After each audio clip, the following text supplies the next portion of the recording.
Nanti ikut bayar.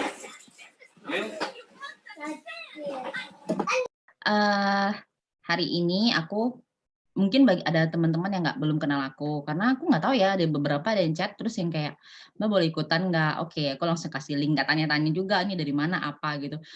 Bukannya sombong, bukannya nggak mencari tahu, cuman aku berpikir bahwa yang aku mau share kali ini itu benar-benar bermanfaat buat aku selama pandemi khususnya dan, buatku untuk jangka panjang sangat bermanfaat. Jadi aku sengaja nggak mau, berbayar dan aku ya pokoknya siapapun yang mau ikut silahkan, feel free gitu, I don't mind gitu.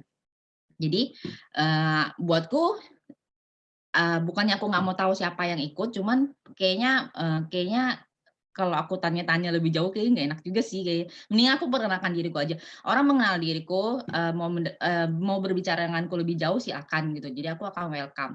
Yang penting, semoga bisa menyerap informasi hari ini semua dengan baik. Nah, aku mulai dengan share screen-ku dulu ya.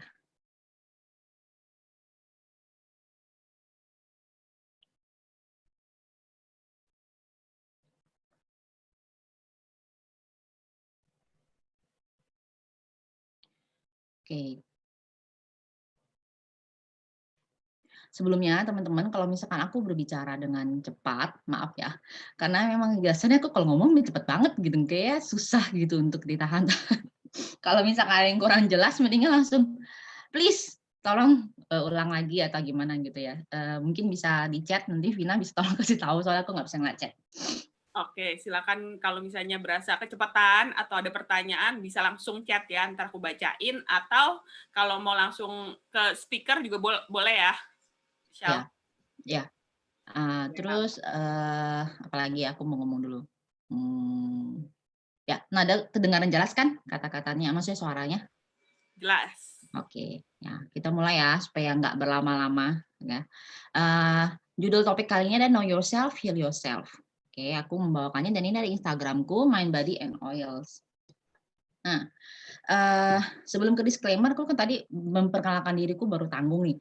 Namaku Shelly, usia tadi sudah diketahui, kemudian aku ini fokusnya adalah menjaga. Tapi sebelumnya sampai kira-kira 4 tahun yang lalu aku tuh masih ngajar di sekolah dan, berhenti kerja, kemudian aku bantu pekerjaan orang tua. Setelah itu, mmm, begitu punya anak, jadi fokusnya itu ngurusin anak aja dan menjalankan bisnis yang living sih dari rumah sih, karena tetap harus penghasilan mengandalkan suami doang kayaknya nggak mungkin kalau aku ya pribadi.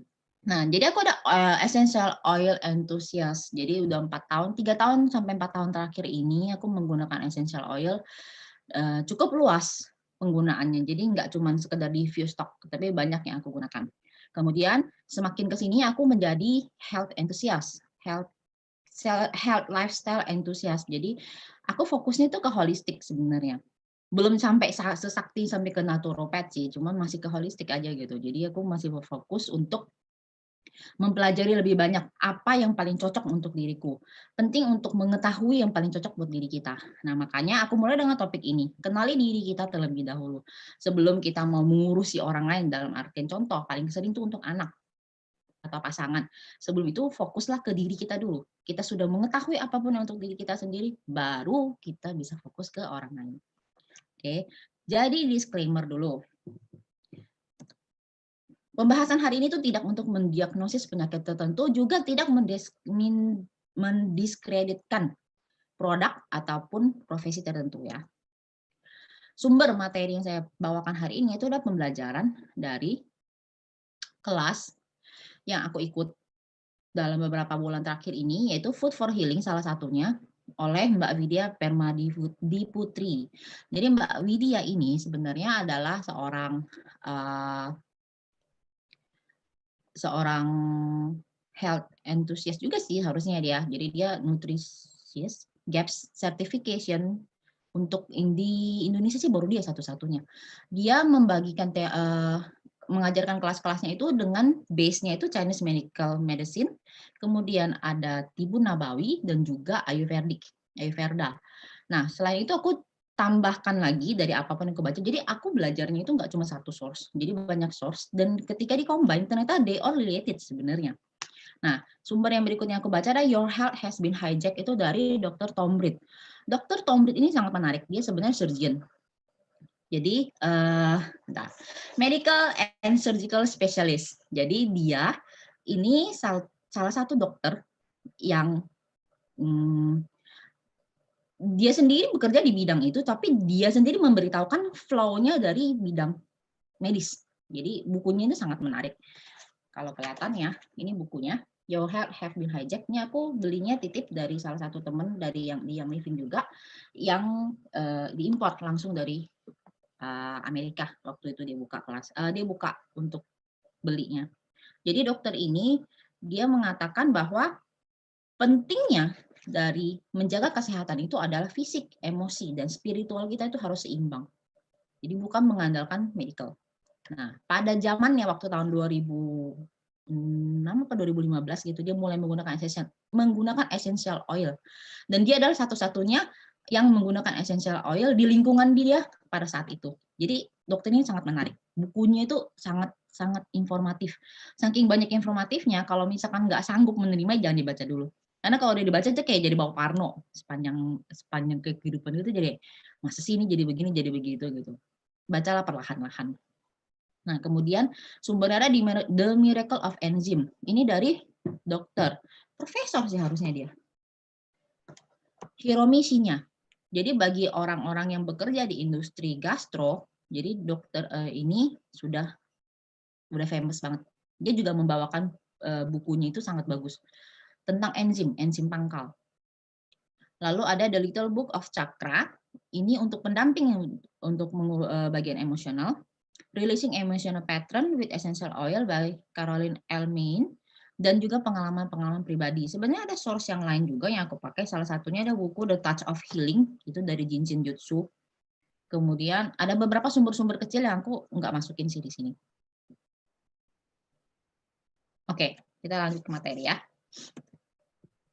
What is a self-healing? Self-healing itu kalau kita terjemahin dalam bahasa Indonesia jelas. Itu adalah menyembuhkan diri sendiri. Menurut Dr. Hiromi ini, dia mengatakan bahwa sebenarnya tubuh kita itu sebenarnya hebat. Dia punya kemampuan untuk mencapai penyembuhan diri sendiri itu, dari dalam tubuh kita tuh mampu menyembuhkan diri kita sendiri. Menurut Dr. Hiromi, dia mengatakan bahwa itu semua bergantung dari enzim pangkal yang dimiliki oleh tubuh kita. So, kalau misalkan di dalam tubuh kita enzim pangkalnya habis, yaitu berarti saatnya kita tutup usia. Enzim pangkal ini akan terkikis sedikit demi sedikit seiring dengan perjalanan waktu dan juga gaya hidup yang kita lakukan. Contoh dari self-healing itu demam, bapil.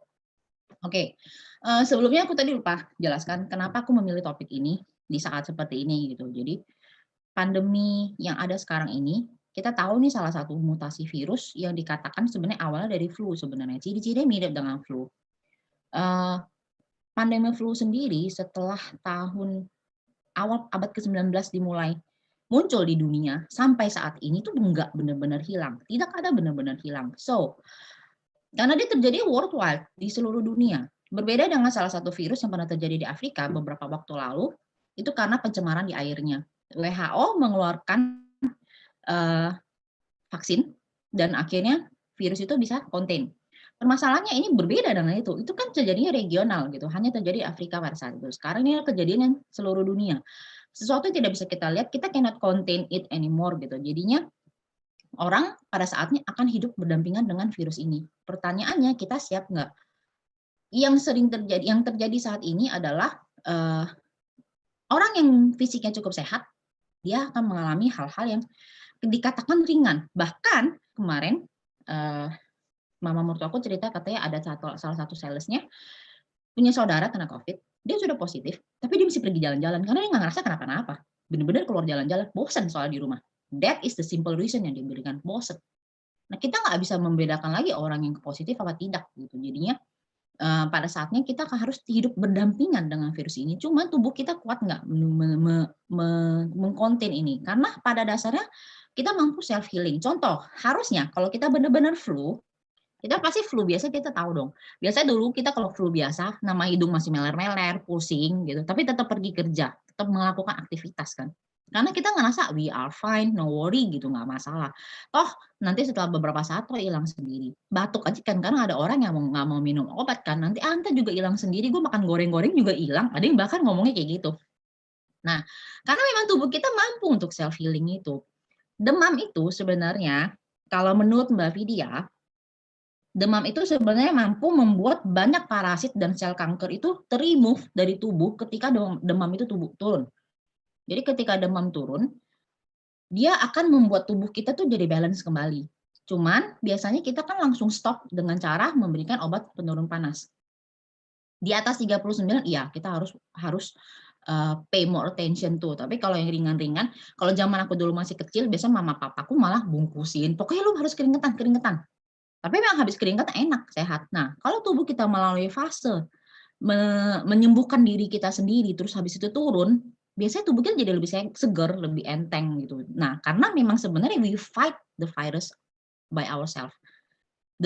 Baik itu virus atau bakteri apapun yang menyebabkan kita ada radang gitu, kita sudah memeranginya dan kita sembuh. Ke masalahnya sekarang tidak semua bisa self healing lagi. Penyebabnya adalah banyak. Ya, kira-kira bulan November kalau nggak salah ya, aku pernah membawakan satu materi di Instagram Live beserta dengan waktu itu memberku Fitriani tentang toxic chemicals, pemakaiannya, alasan kenapa kita harus pentingnya membaca label. Nah, itu aku udah share di Instagramku gitu. Aku nggak akan ngulang lagi materinya, kurang lebih isinya itu aku dapat juga dari yang bukunya Dr. Tom Reed ini. Nah, toxic chemicals. Toxic chemicals dari pemakaian produk. Diet di sini bukan diet dalam artian mau buat ngurusin berat badan ya, tapi dietnya dalam arti pola makan kita. Kemudian dari plastik, packaging makanan, kantong makanan, serta emosi negatif yang ada di sekeliling kita. Itu semua penyebab. Emosi itu menyebabkan kita baik atau buruk. Pencernaan kita baik mempengaruhi emosi. Tubuh kita sehat, kita mempengaruhi emosi. Tapi begitu pula sebaliknya. Kalau emosi kita jelek akan mempengaruhi tubuh kita. Jadi sebenarnya itu adalah hal yang saling hidup berdampingan. Kita nggak bisa separate it gitu. Nah, kita mulai dari toxic chemicals dulu. Nah, di sini tuh udah disebutkan macam-macam, ada fluoride, klorin, asbes. Nah, asbes sayangnya di Indonesia sebenarnya termasuk hal yang normal untuk digunakan. Padahal harusnya kalau di Amerika, kalau aku suka nonton HGTV tentang home decor gitu, begitu mereka bongkar rumah ketemu asbes, they stop working, mereka langsung panggil orang untuk ngecek, oh ini racunnya bagaimana, bla bla bla. Tapi kalau aku di sini, bahkan di rumah ini aja, dibilang ada kok asbes di belakang, ada atapnya masih pakai asbes. Ya what we can say gitu. Jadi memang berbeda gitu. Cuman asbes sendiri memang secara jangka panjang sudah beracun bagi tubuh. Ada BPA. BPA produk itu dari mainan anak-anak, hal sepele aja, anak-anak suka gigit-gigit, apa semua itu kalau kita nggak perhatikan, itu sebenarnya ada leaks, ada kebocoran kecil yang sedikit demi sedikit akan menjadi bahaya bagi tubuh. Kosmetik, proses food, pestisida, dan lain-lain sebagainya. Kalau berbicara soal kosmetik, ada beberapa produk yang bahkan dia produk high-end, dia mengandung sedikit merkuri. Dikatakan sedikit dalam jumlah aman. Nah, orang selalu berbilang, aduh, kalau segala sesuatu yang lebih-lebih itu berlebihan itu memang nggak baik. Cuman kalau misalkan kita tahu standar kata berlebihan itu, jadi begini, tubuh kita itu pintar. Kita sudah diciptakan Tuhan itu amat sangat spesial di mana kita setiap organ-organ tubuhnya bisa mereflush segala hal-hal yang kita masukkan ke dalam tubuh. Hal-hal apapun itu termasuk emosi, pikiran, informasi, makanan. Kalau kita tidak bisa mencernanya at the end of the day, dia akan menjadi toksik di dalam badan kita. Nah, tubuh kita ini tidak bisa mengenal yang disebut tadi yang sintesis itu bakteri yang zat-zat yang berbahaya itu kalau dia tidak bisa mengenalnya, dia tidak bisa membuangnya dari tubuh. Terendaplah di dalam organ-organ kita sedikit ya yang dikatakan misalkan merkuri di dalam kosmetik itu sedikit tapi kita pakainya rutin setiap hari ada pakai bertahun-tahun kita pakai ya sedikit-sedikit itu lama-lama jadi bukit dan tidak bisa keluar dari tubuh kita meletuslah jadi apapun itu yang keluar dari tubuh kita. Jadi penting sekali kita untuk mengetahui apa yang kita pakai. Kalau kita berbicara soal ini dari rumah tangga alat cuci piring, cuci baju, pewangi baju, pel, itu dari rumah tangga. Dari self care, mulai dari sampo, face wash, kemudian macam-macam lah ya, kalau cewek pakai ada micellar water, ada toner, ada skincare, bla bla bla, ABCD, lotion, apa semua. Dan itu nggak hanya untuk dewasa, bahkan anak-anak yang dikatakan aman untuk anak-anak pun di dalamnya pasti ada yang namanya pewangi sintesis, karena ada wanginya. Jadi itu sudah pasti ada. Kalau aku baca dari buku Dr. Tom Reed ini, EKEWG itu di tahun 2015 sudah mengeluarkan mereka membuat sebuah research terhadap 10 bayi yang baru lahir. Ari-arinya diambil dan dites. Surprisingly, 200 sekian sintesis chemical ditemukan di dalam ari-ari mereka. 200 sekian yang dibawa dari ibunya, dari mamanya, yang pada saat hamil, dia nggak tahu kalau dia melakukan sesuatu yang ternyata harmful buat babynya.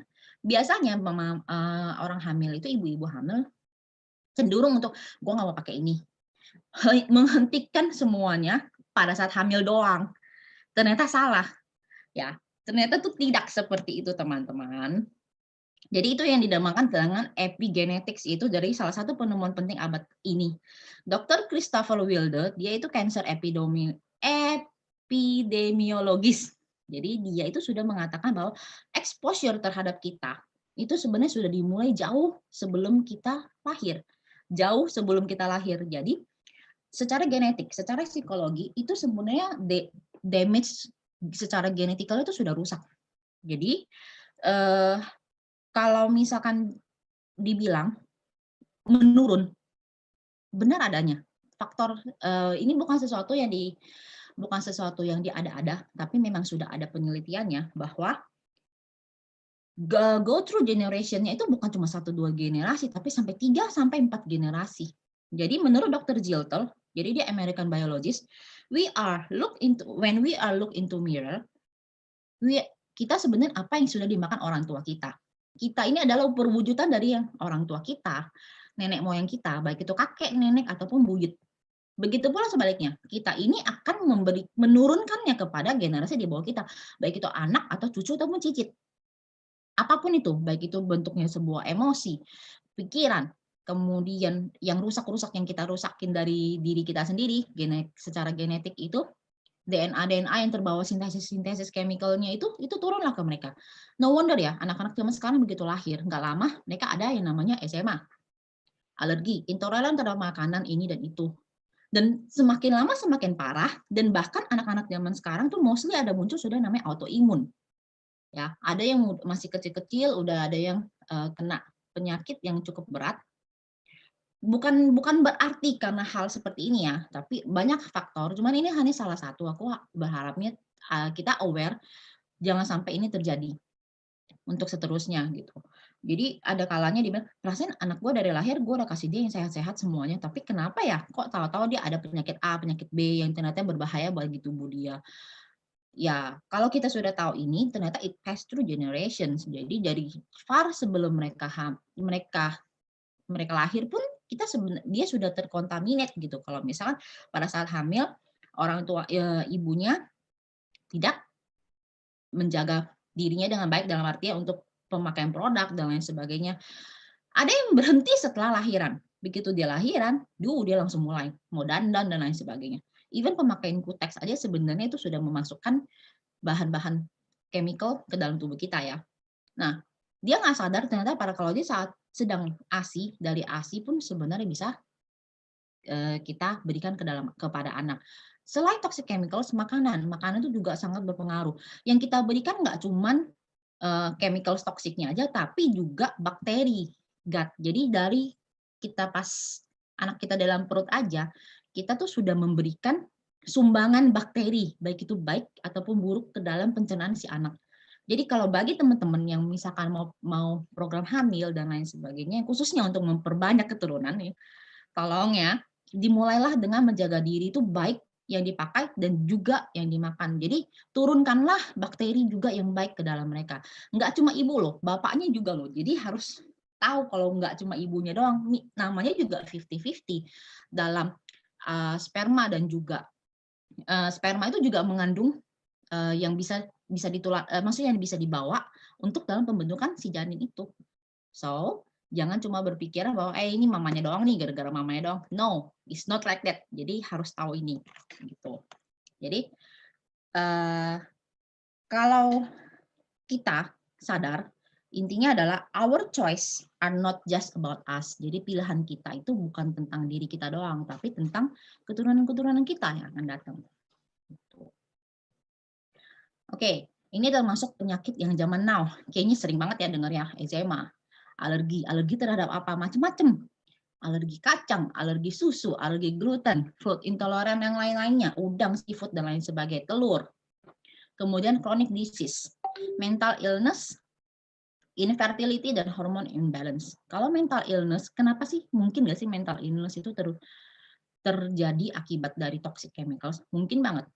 Kalau menurut Dr. Reed, salah satu penyebab mamanya finally kill herself itu karena dia terlalu depresi, minum obat antidepresi malah. Saking dia twisted her mind, jadi dia udah nggak kuat menahannya, akhirnya dia bunuh diri. Itu padahal dia adalah dokter. Jadi dia sadar banget sebenarnya obat-obatan yang diberikan kepada orang tuanya itu sebenarnya secara nggak sadar tuh merusak mental orang tuanya, mamanya khususnya pada saat itu. Nah, menarik sih kalau misalkan dibilang soal vaksin. Vaksin ini termasuk salah satu hal yang sekarang jadi perdebatan ya. Ada banyak kalangan yang pro dan kontra. Ada yang gue nggak mau vaksin anak gue dari dia lahir. Ada yang kayaknya vaksin itu penting. Safe or not, important or not, itu sebenarnya tergantung dari bagaimana kita mengetahui fakta tentang vaksin ini. Kalau menurut Dr. Reed, ada jurnalnya. Menurut Dr. Blaylock sebenarnya yang membuat penelitian ini bahwa vaksin influenza itu sebenarnya tidak efektif untuk anak di bawah usia 5 tahun. Pada dasar industri farmasi katanya di sana itu sebenarnya tahu vaksin influenza itu nggak ada fungsinya sebenarnya, nggak ada gunanya, tapi tetap dijalankan, tetap dijualin. Ya. Nah, di dalamnya ada yang namanya, baca dulu, agak susah nih namanya.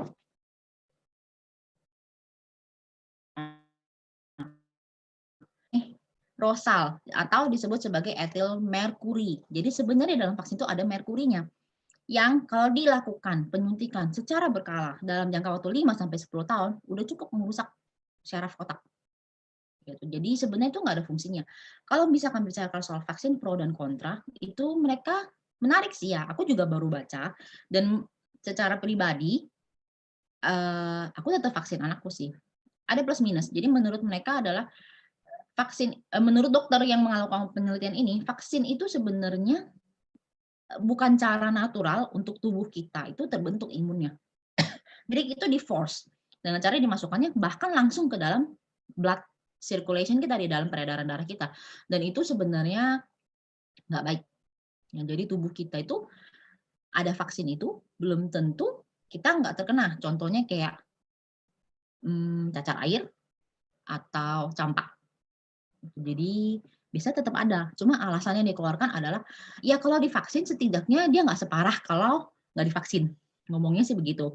Cuman sebenarnya ternyata katanya kalau misalkan dia secara naturali virus itu terkena ke badan kita, dia atau bakteri itu, dia akan ya berjalan ke organ-organ tubuh kita dan tubuh kita akan membentuk antibodinya. Aku pernah baca di satu buku yang The Biology of Belief. Nah ini juga sama, dokternya itu keren banget dia membahasnya ini tentang mengubah mindset kita yang salah, limiting belief kita dari kecil. Nah dokter ini sebenarnya dia mengatakan bahwa tubuh kita tuh pinter, dia punya sel-selnya itu pinter mengkloning dirinya sendiri dengan yang sudah baik. Contoh, ketika kita melawan sebuah virus, dia akan membentuk cloningnya yang antibodi sudah ada. Sebenarnya itu seperti itu. Yang baiknya itu seperti itu. Cuman karena kita ini terlalu senang dengan segala sesuatu yang instan, jadi langsung dikasih aja vaksin gitu. Itu plus minus. Kalau menurut Dr. Reed sebenarnya nggak bisa dibilang bahwa bukan berarti lu nggak boleh vaksin gitu loh. Cuma makanya ada orang harus membekali diri itu dengan ilmu, dengan pengetahuan yang cukup untuk menolak vaksin. Berarti dia siap bertanggung jawab dengan segala resiko dan dia tahu apa yang harus dilakukan ketika sesuatu terjadi terhadap dirinya ataupun anaknya. Nah, hal ini sejalan dengan sekarang ini kayak vaksin COVID-19 kan muncul. Hopefully ya orang yang kurang mengerti itu semoga tidak berpikir begini, "Oh, gue udah vaksin nih, berarti gue aman nih, ya bebas deh dia mau ngapain aja." Not like that, please, gitu loh. Semoga ya, nggak ada yang orang yang seperti itu nantinya. Dia berpikiran bahwa dengan vaksin dia kayak udah bebas aja mau ngapain, nggak takut, ibaratnya jadi nggak takut mati gitu.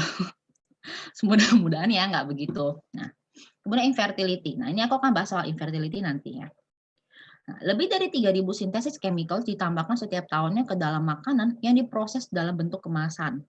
Bentuk kemasan. Jadi dulu ya waktu awal-awal anakku empasi aku sempat kasih Fortif. Karena faktor males sih mamanya. Yang penting ya tinggal diseduh air panas kasih makan. Terus sekarang tobat. Ya maksudnya bukannya nggak sama sekali, cuman kukurangin aja gitu jadinya. Ternyata ya ada ini namanya aja rasa flavornya brokoli, flavornya strawberry, jelas ya itu udah pasti flavor. Nggak mungkin benar-benar dimasukin yang asli, sedangkan dia bentuknya sudah bubuk gitu kan. Logika, kalau aku sih mikirnya logikanya seperti itu aja. Setiap tahunnya loh, kemarin ini aku baru nonton di televisi, iklan yang muncul adalah tentang vitamin yang cukup happening, muncul varian baru, rasa anggur ya, dan apa gitu. Terus aku ngeliatin, oh my god, ditambahin lagi dong di dalamnya, ada apa lagi nih tambahin. Jadi ini setiap tahunnya 3.000 loh, perkenalkan loh ke dalamnya. Natural pun dapat berarti terdapat injection of synthetic yeast. Nah, natural kalau menurut Food Drug Administration itu mereka wajar disebut klaim natural selama bisa dibuat di lab pun dan itu ada di alam disebut natural. Nah, kita banyak juga makanan yang kita terima di Indonesia itu juga dari luar negeri kan. Ya dibilangnya dia lolos kok lembaga survei di negara ini, negara itu. Setiap negara pasti punya berbeda-beda, termasuk BPOM Indonesia juga berbeda-beda. Tapi kalau mau dibilang natural, kalau di dalamnya ada injection synthetic yeast itu, sintetik juga udah sintetik.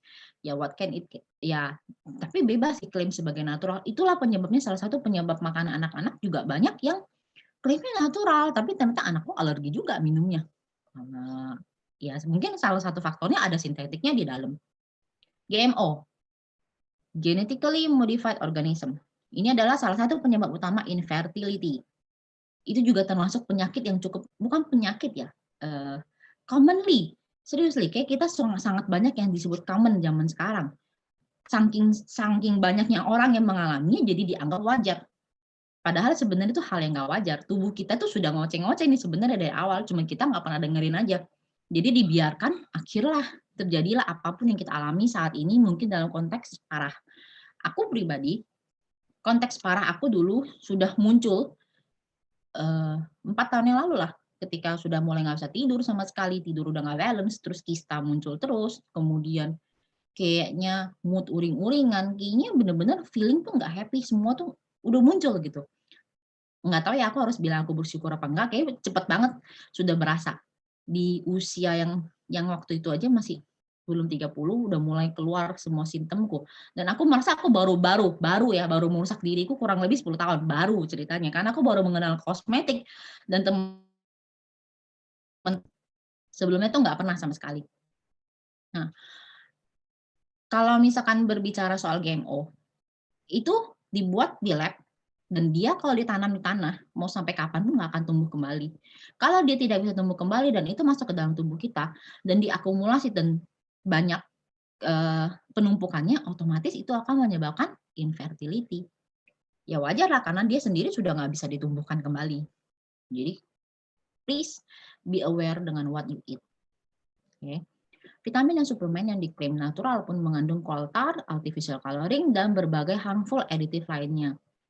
Sebenarnya kalau berbicara soal vitamin dan suplemen, banyak kok sebenarnya dari makanan kita sehari-hari itu kita bisa mendapat sumber vitaminnya.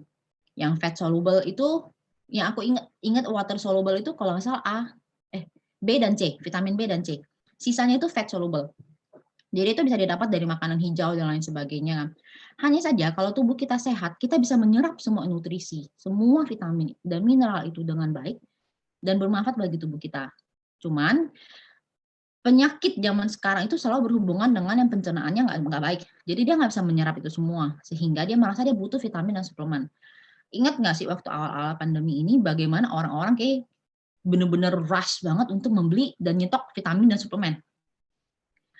3M. menjaga jarak, mencuci tangan, pakai masker, plus sebenarnya satu lagi menjaga kesehatan. Orang mengambil konteks menjaga kesehatan dengan cara gue punya vitamin dan suplemen setumpuk segunung tiap hari diminum. Dia udah sehat. Nah, itu yang salah kaprah. Sebenarnya kan selalu dibilang bisa dimulai kok dengan cara makanan yang sehat. Tapi kalau makanan sehatnya kita nggak memilih dengan benar yang cocok buat tubuh kita juga sebenarnya useless. Oke. Nah, kalau kita berbicara soal makanan, kita akan berbicara soal ini. Alam semesta besar versus alam semesta kecil. Apakah itu? Nih, kalau teman-teman yang beragama Buddha, kalau tak ingat cerita ini, dulu aku diceritakan sama papaku sih.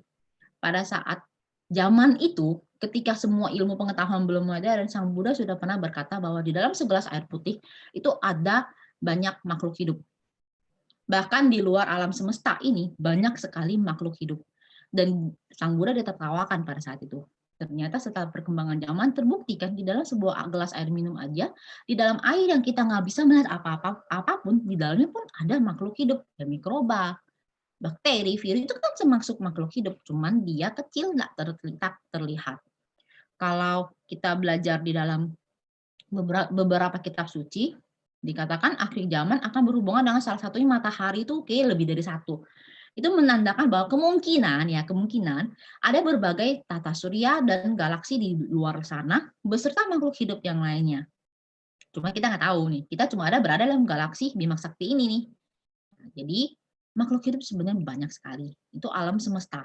Masuk ke dalam bumi, Tuhan sudah menciptakan banyak sekali makhluk hidup dalam bumi itu, baik hewan, tanaman, bahkan kita manusia tinggal di dalamnya.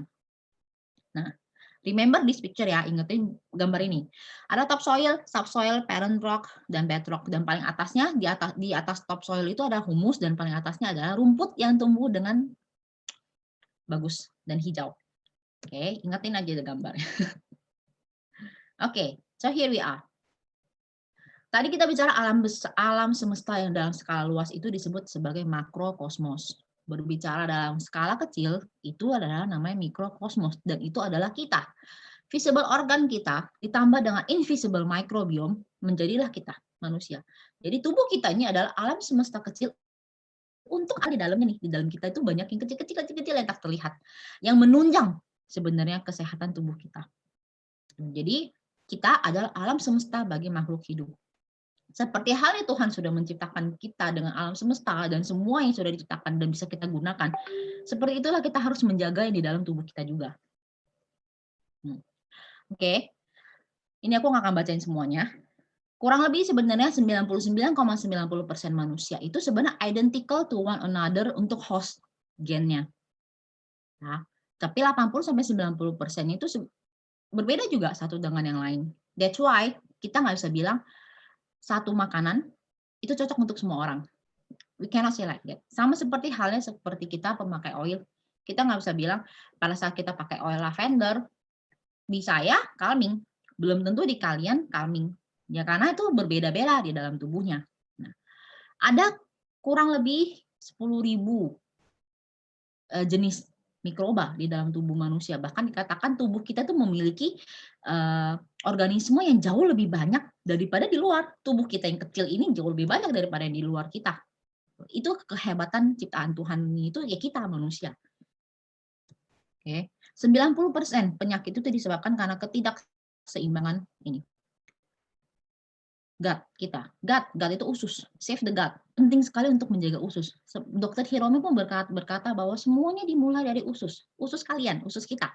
Menurut ahli biologis Joshua Lederberg itu, gut microbiome itu adalah semua mikroorganisme, bakteri, jamur, virus, protozoa, serta materi genetik kolektif yang hidup di dalam saluran pencernaan manusia. Genetik kolektif itu ya seperti itu yang diturunkan ya. Kemudian gut mikrobiota atau gut flora terdiri dari bakteri yang komensal, saling menguntungkan. Jadi di dalam tubuh kita juga banyak yang saling menguntungin satu dengan yang lain. Dan patogen hidup yang dalam saluran pencernaan kita. Gut flora itu memiliki peranan penting dalam menyerap nutrisi, mineral, dan sintesis enzim. Sintesis enzim itu bukan berarti yang sintesis dalam artian buatannya, tapi itu maksudnya proses. Proses dari tahap ya diperlukan untuk meningkatkan konsentrasi enzimnya sampai cukup. Kemudian vitamin dan asam amino ke dalam tubuh. Jadi fungsi gut flora itu untuk menyerap semua yang kita makan dan berfungsi untuk organ-organ tubuh kita. Gut microbiome memegang peranan penting dalam baik menjaga kesehatan maupun timbulnya penyakit. Jadi microbiome kita kalau dia balance, kalau dia seimbang, ya itu berarti penyakit pun nggak mudah datang sebenarnya ya. Jadi tergantung dengan gut microbiome kita. Intinya, sistem imun secara fisik itu ditentukan oleh pertama, kondisi integritas dari dinding pencernaan atau topsoil. Ingat tadi gambar yang pertama aku kasih tahu ya. Hafalin itu topsoilnya. Jadi kalau topsoil kita bagus, berarti dinding pencernaan kita bagus. Itu menandakan sistem imun kita oke. Sistem imun itu related dengan sistem pencernaan. Jadi sistem pencernaan kita adalah inti dari sistem imun seluruh tubuh kita. Keseimbangan populasi mikrobiota di dalam usus. Jadi di dalam usus kita, segala mikrobiota ini kalau dia balance, jumlahnya oke, ya dalam artian yang buruk tidak lebih banyak dari yang jelek, ya otomatis we are balanced. Dan we will be healthy.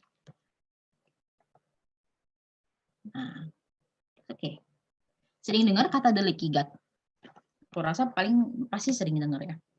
Ini juga termasuk penyakit zaman now yang muncul. Kayak orang berpikir, apa sih itu leaky gut? Mungkin ada yang tahu, tapi mungkin ada juga yang masih bingung ya, apa sih itu leaky gut? Gampangnya aku kasih ilustrasi aja ya, gampang.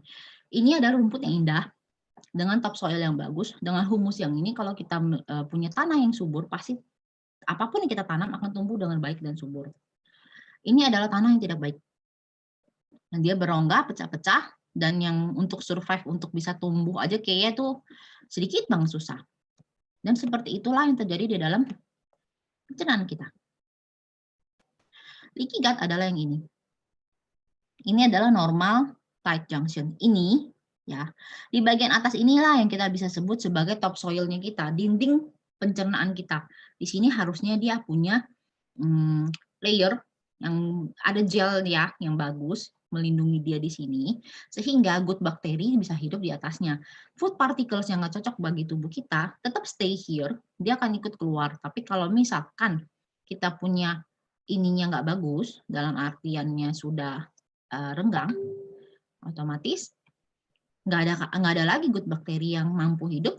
Apapun yang dimakan, dia masuk ke dalam tubuh kita, masuk ke dalam peredaran darah, dan akan keluar ke dalam sebagai manifestasi dalam tubuh kita. Keluar ke tubuh kita sebagai wujud yang sering kita lihat, salah satu ya seperti ini.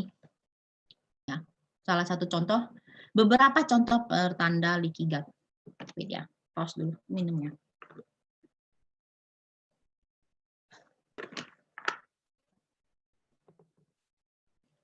Diare, konstipasi, gas, kembung, kurang nutrisi, sistem imun lemah, sakit kepala, migrain, kehilangan memori, kayak susah banget fokus, itu salah satu juga bisa.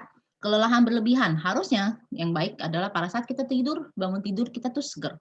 Tapi kalau kita tidur, kita bangun tidur, terus kayak berasanya kok kayak habisnya capek banget, ya berarti itu ada salah satu faktor organ tubuh kita nggak bisa mencerna apapun yang kita masukkan sepanjang hari, sehingga pada saat kita tidur pun dia nggak beristirahat dengan baik. Ruam kulit, masalah kulit ya, jerawat, eczema atau rosacea. Kalau kita berbicara soal jerawat, berbeda dengan jerawat hormonal yang ada pada saat puber. Di usia, let's say usia aku sekarang sudah tadi ya 36 tahun, terus masih keluar jerawat. Kalau misalkan dibilang hormon, bukan puber lagi sih sebenarnya ya, harusnya ya nggak mungkin puber lagi ya. Cuman kayak kemarin aku ada sempat share di Instagram bahwa muncul jerawat di muka aku akibat aku makan yang namanya pilus. Nggak kira-kira satu bungkus langsung dihabisin. Gara-gara dibuang sayang, ya itulah. Mau dibuang sayang, habis baru beli. Tapi kalau enggak, siapa yang makan? Suamiku nggak suka makan kayak gituan. Aku lah makan sambil duduk, sambil nonton, hap. Nggak makan satu-satu, tapi yang dituang ke dalam mulut. Hasil kembung, habis itu keluar jerawat. Aduh, langsung nggak pakai lama loh, langsung keluar. Sakit banget. Terus anakku korek-korek lagi, karena dia ngerasa ada yang aneh di muka mamanya, selama ini nggak ada. Dikorek merah rada. Sampai sekarang tuh masih ada bekas, belum hilang. Satu doang. Nah, kalau misalkan dibilang itu karena hormon, karena puber, kayak aku nggak percaya. Jadi tuh kayak dikasih tahu lah, lu sih siapa suruh makan kira-kira. Kapok sih nggak mau beli lagi. Kadang-kadang emang suka kalau lagi masuk ke Indomaret kayak gatel aja, aduh ada ini nih, udah lama nih nggak makan. Tapi begitu udah beli, aduh nggak pengen makan. Cuman udah beli sayang, ya udah ditelan. Jadilah dia keluar, tubuhku protes ceritanya. Terus selalu ingin makan makanan manis atau karbohidrat. Artritis atau nyeri sendi, depresi, gelisah, EDD, ADHD, dan penyakit autoimun yang muncul sekarang itu kayak jadi sangat happening. Jadi benar-benar dibilang hal normal jadinya.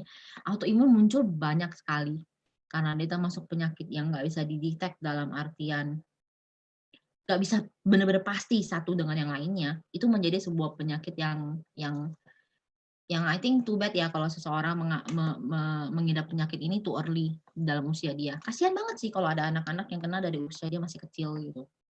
Hopefully not in here ya. Oh, oke. Kalau misalkan teman-teman ada ngerasa berada dalam list itu, mungkin sudah boleh nih alarm nih dinyalain. Mulai sudah mendengarkan tubuh kita, ya. Sebelum aku jelaskan lebih lanjut, kita bicara soal susu dan gluten dulu. Susu dan gluten adalah dua hal yang bisa dibilang suka dijadikan penyebab dari leaky gut ini.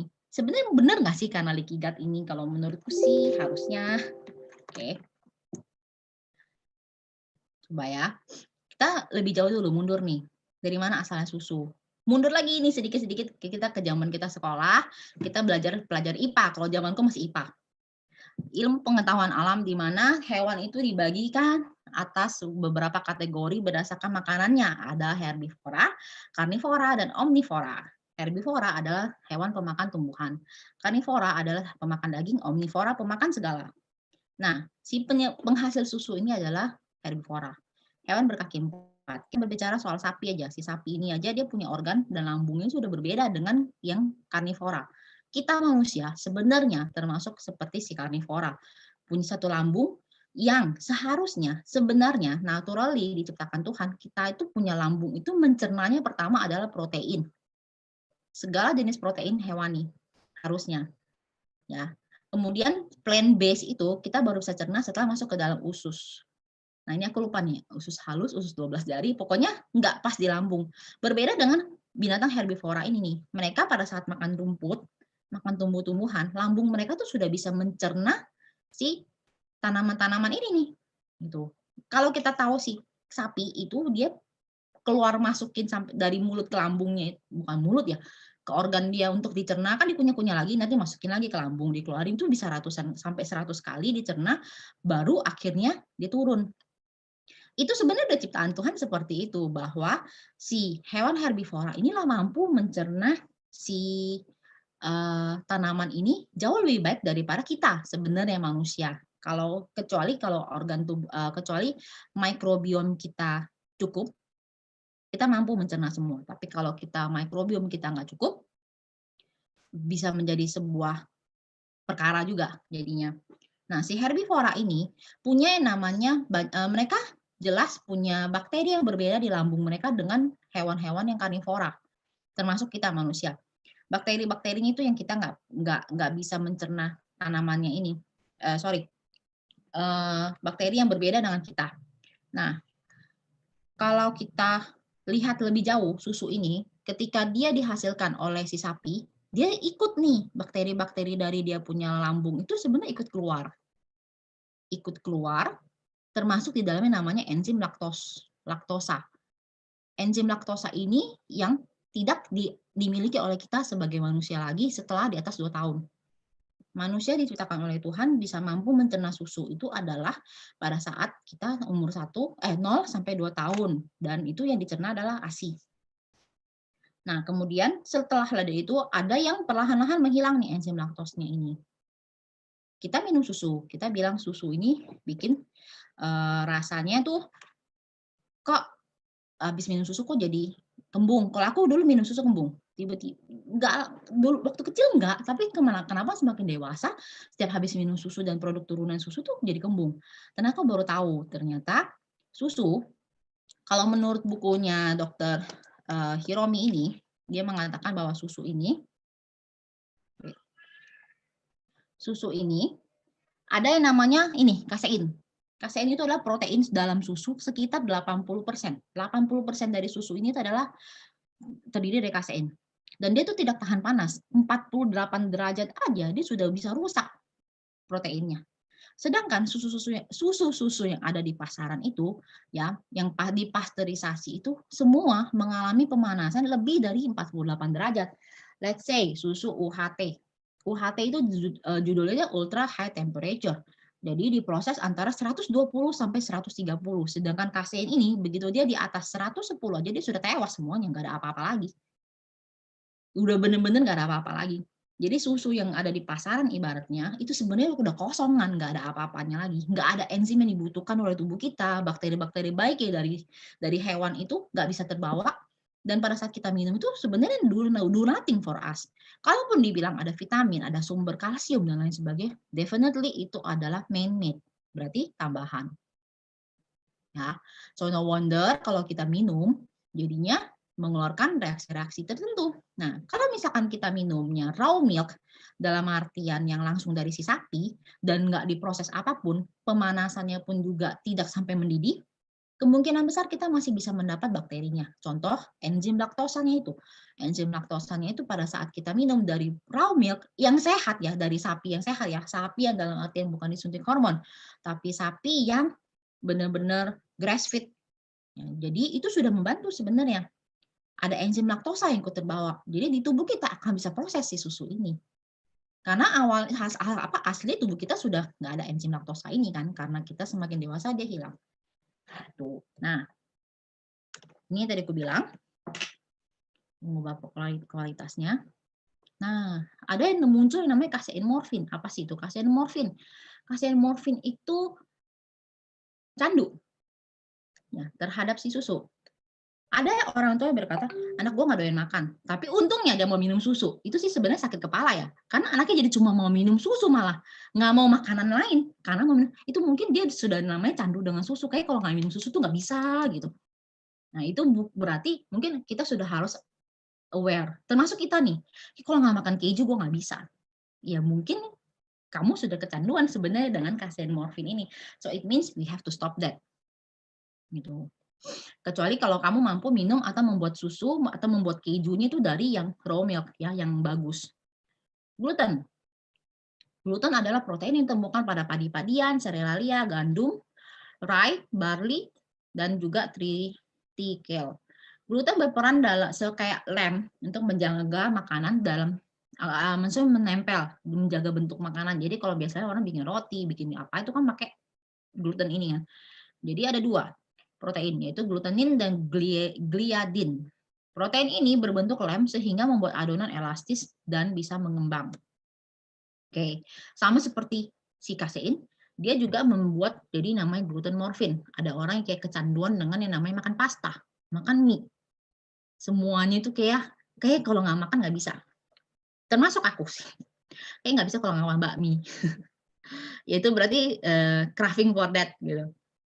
Tapi aku cukup nggak masalah kalau nggak makan roti itu nggak masalah, nggak makan biskuit manis-manis nggak masalah. Tapi kalau ngeliat bakmi nggak kuat, Bu.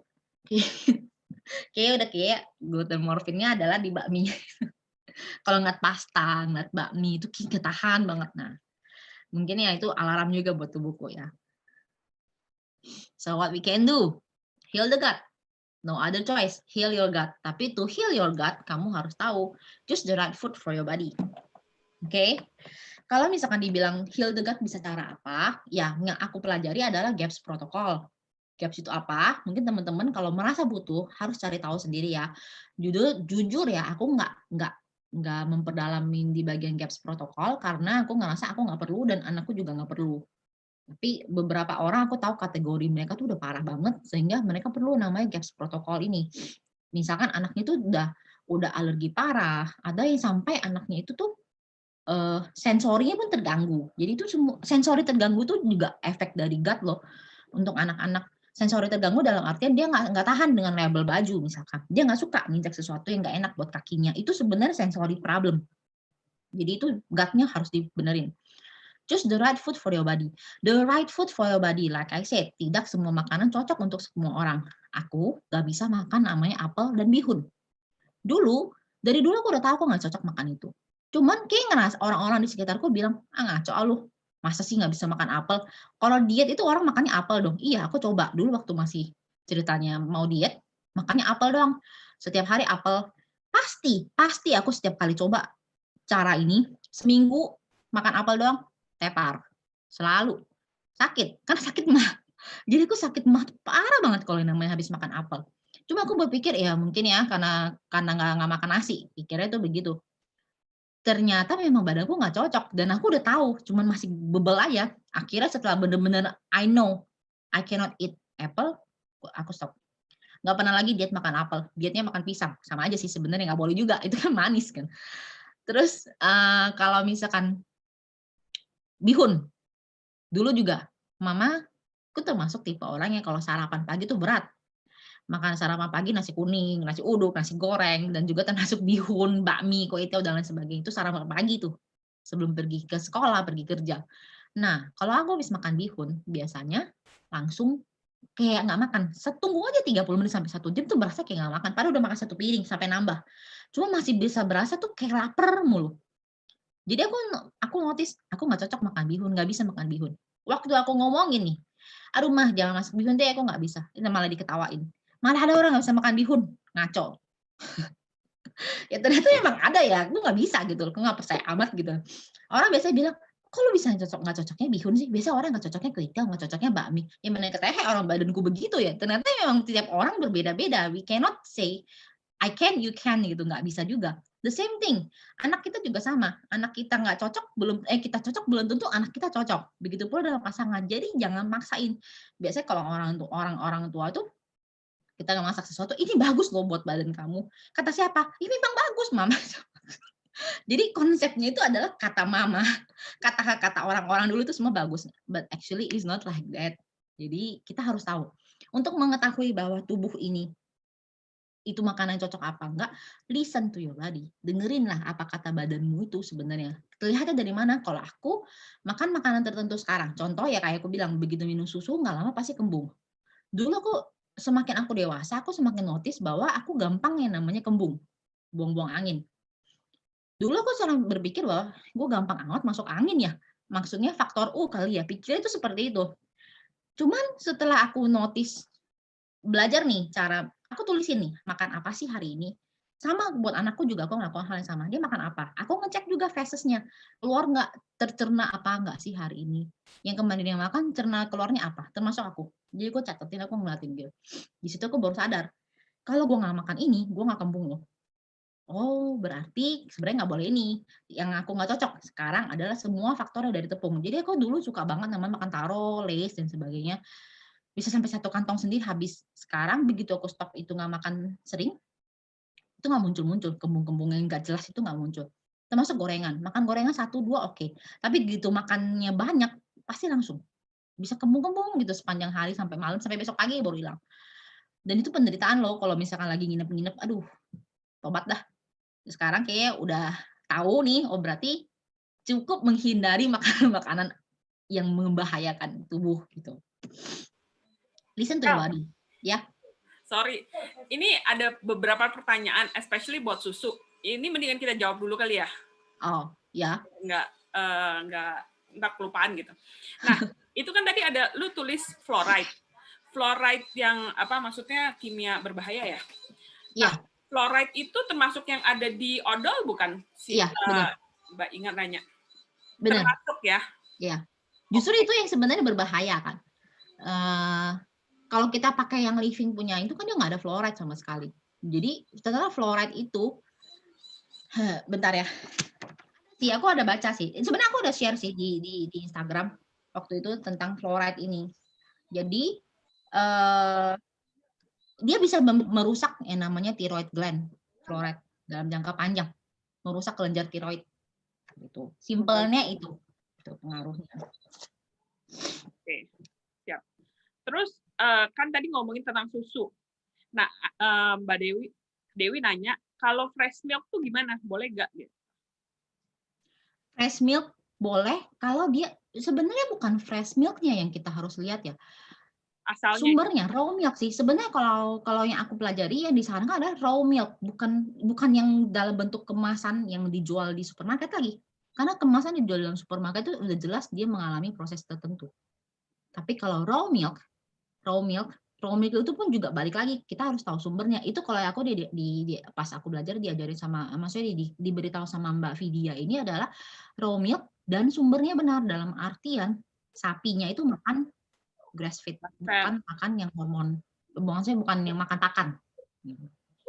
Dan free range ya, jadi mereka bisa jalan, maksudnya di Iya, rumput gitu loh, bukan di yang kandang disuntik, aja. gitu. Nah, terus Christine nanya, jadi minum susu ada gunanya nggak? Kalau mau minum susu almond gimana? Oke, kalau misalkan bicara susu ada gunanya apa enggak, jadi kalau aku baca bukunya Dr. Hiromi, dia sebenarnya mengatakan bahwa susu sapi ya untuk anak sapi. Tapi kalau misalkan menurut klasik ilmu pengetahuan klasik medicine, maksudnya kedokteran klasik lah ibaratnya gitu. Yang Mbak Vidya ajarin adalah dia memberitahukan bahwa susu itu termasuk superfood sebenarnya. Superfood yang paling keren ada di dunia ini. Karena yaitu dia mengandung bakteri-bakteri karena dia terbawa dari hewan herbivora itu yang kita manusia itu tuh butuh untuk mencerna plant based yang kita makan nantinya.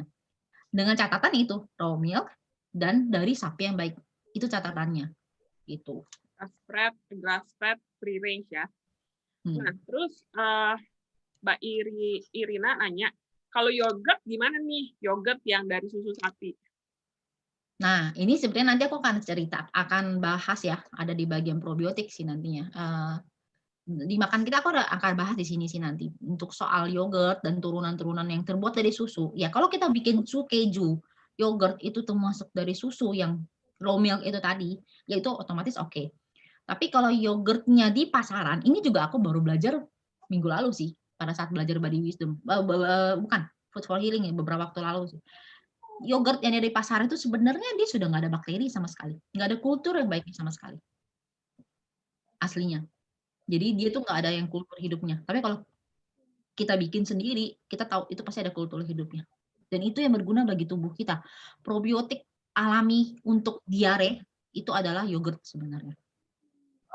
Jadi instead of kita pusing-pusing apa ya minum yogurt, tapi dengan catatan yogurt yang bukan dijual di pasaran. Bukan di supermarket gitu ya? Ya, tapi buat beli dengan ya mungkin dari artisan yang mungkin dia bikin, kita tahu dia buatnya oke. Itu boleh. Terus Dewi nanya, kalau raw milk itu bisa beli di mana? Apa seperti susu yang zaman dulu, susu murni? Ya, susu murni. Dulu aku kecil aku sering dikasih mamaku minum susu murni yang lewat tuh naik sepeda. Tapi ternyata cara prosesnya salah. Cara prosesnya yang salah, jadi sama aja bohong ternyata. Jadi kalau nggak boleh dimasak sampai mendidih. Kalau zaman dulu mamaku tuh masak sampai mendidih baru dikasih minum. Begitu dimasak mendidih sebenarnya bakteri udah tewas semua. Jadi kalau aku beli dari tempat Mbak Vidya jual ya, Bumi Goodness di situ aku beli di situ. Dia menyarankan dihangatkan saja atau dikukus, tapi jangan sampai mendidih. Yang penting hangat. Kalau kita maunya minum hangat, misalkan aku kasih anakku dia minumnya hangat, begitu. Oke. Nah, itu Mbak Irina bilang pernah dengar raw milk got well soon. Oke. Pertanyaan udah cukup ya tentang susu dan seputarnya. Kita lanjut atau ada pertanyaan lagi teman-teman? Kita lanjut dulu aja kali ya. Lanjut dulu ya, karena materi padat teman-teman. Silakan, Syal. Oke, kita ke maju nih. Listen to your body. Ingat, itu bukan tanda manja atau lemah. Jadi, aku termasuk orang yang lumayan gampang merasakan rasa yang gak nyaman di tubuhku. Misalkan nggak enak nih kepala nih kayak gini kenceng nih misalkan apa sih badanku nggak enak dan sebagainya. Ada yang merasa bahwa manja amat sih lu kok kayak dirasa-rasa banget, lu kalau nggak rasa-rasa juga nggak apa-apa kali. But ternyata kalau dia terus-terusan muncul, hampir setiap hari dia muncul, dia sebenarnya sudah kasih tahu, please do something with you, something you do is not right gitu. Yang kamu lakukan mungkin sedang nggak oke nih buat gua gitu. Coba deh disortir, dipikirin. Apa yang sedang kamu rasakan? Apa yang sedang kamu pikirkan? Apa yang kamu habis makan? Itu sebenarnya tandanya gitu. Dengerin. Jangan berpikir bahwa dengan dicuekin selesai. Ada orang yang berpikir bahwa, aduh muncul sakit kepala. Gue mesti kerja nih, langsung minum. pereda, atau mencari cara untuk menghilangkannya. Tapi entar besok dia muncul lagi, besok dia muncul lagi. Mungkin saja sebenarnya dia sedang kasih tahu kamu. Contoh, ada orang yang dia kalau misalkan kesel, ada hal-hal yang bikin dia kesel, dia bisa sakit mah, sakit lambung, langsung sampai kayak uring-uringan, langsung kayak nggak bisa kerja, nggak bisa apa. Worst case bahkan sampai tepar, harus diinfus dan lain sebagainya. Hanya karena mendengarkan sesuatu yang tidak baik untuk perasaan dia. Dan dia terus dipikirkan terus. Ada orang yang seperti itu gitu. Dan your body is telling you already. Cuman kamunya not not not sensitive enough untuk mendengarkannya. Dan dicuekin, dibiarkan berlarut-larut. Dari yang minor pasti akan naik ke yang lain, akan naik ke yang lain, naik ke yang lain sampai akhir tubuh kamu cannot do anything anymore. Gitu. Cegahlah dari sekarang. Jadi dengarkan tubuh kamu dengan baik. Gitu. Choose the quality of the food. Jadi selain makanan yang tepat, kualitas makanan itu sebenarnya penting. No wonder sekarang banyak orang jadi grow your own food gitu. Apalagi masa pandemi ini kan jadi hal yang orang tuh jadi seneng untuk menanam. Ini termasuk PR-ku nih. Aku pengen banget bisa grow my own food. Jadi tahun 2021 ini adalah targetku adalah aku punya kebun kecil sendiri di mana aku bisa menanam minimal makanan yang aku sering kasih makan anakku. Dibeli terus lumayan bangkrut gitu. Karena quality of the food-nya aku pengen jaga, di mana nggak terkontaminasi dengan pestisida dan herbisida. Berbicara soal pestisida dan herbisida ini, ya, pestisida dan herbisida ini kalau dia disimpan di dalam tubuh dan itu dalam brain tissue, dia sebenarnya juga merusak syaraf. Jadi kalau dia masuk ke dalam tubuh, dia tersimpan itu di brain tissue kita sebenarnya. Nah, jadi kualitas dari makanan itu penting. Jangan berpikir bahwa dengan beli organik itu mahal. Lebih mahal kamu menjaga badan kamu. Badan kita kalau sudah ibaratnya damage, nyembuhinnya jauh lebih susah ketimbang kita sedang dalam proses menjaganya. Kalau kita jadikan itu sebagai habit, kalau merasa mahal ya tanam. Tanam yang gampang-gampang kayak bayam, kangkung itu kan sesuatu yang tumbuh terus-terusan, nggak susah ditanamnya gitu. Ya, yang bisa kita dapat secara alami di rumah, ya why not gitu. Ini menurutku ya. Kemudian salah satu tipsnya yang aku dapat adalah eat locally. Eat locally di waktu yang tepat. Lokal dalam artian bukan import kalau bisa. Kalau import jelas dia pasti ada faktor pengawetnya ya, karena dia kan sudah kirim dengan satu proses. Apalagi proses food, lebih baik jangan. Locally di waktu yang tepat. Waktu yang tepat apa? Misalkan ini lagi musim mangga ya, makanlah mangga. Jangan lagi musimnya, let's say musim jeruk, pengen makan yang mangga gitu. Jadi makanlah sesuai musimnya dan ada pada waktunya. Itu semakin bagus. Jadi pada saat dia musim itu mungkin yang bagus untuk tubuh kita. Ibaratnya Tuhan sudah menciptakan dunia ini untuk kita dengan segala maksudnya keren gitu loh kalau kita perhatikan siklusnya, siklus tanaman, siklus buah dan lain sebagainya itu kalau kita makan itu mungkin berguna bagi tubuh kita. Eat probiotik dan fermented food. Probiotik kayak tadi yogurt, kefir, kimchi, sauerkraut, kalau dalam roti ada sourdough, kemudian segala bentuknya acar. Jadi orang zaman dulu, orang nenek moyang kita, mereka melakukan fermentasi pada makanan. Itu ternyata fungsinya pertama untuk preserve, ternyata itu membuat dirinya mereka lebih baik. Makanya orang Korea nih, walaupun makan meal mereka pagi-pagi makan itu berat amat ya, tapi mereka suka kimchi. Kimchi itu sebenarnya bagus banget. Jadi kalau kita makan dalam satu meal kita ada semua variasi rasa, baik itu manis, sedikit pedas, pahit, asam, juga pahit, asam, manis, apa ya? Lupa, pokoknya 5 rasa. Ada 5 rasa deh pokoknya. Pada saat kita makan semua rasa itu ada di dalamnya. Itu sebenarnya bagus banget buat tubuh kita. Berguna bagi setiap organ tubuh kita sebenarnya.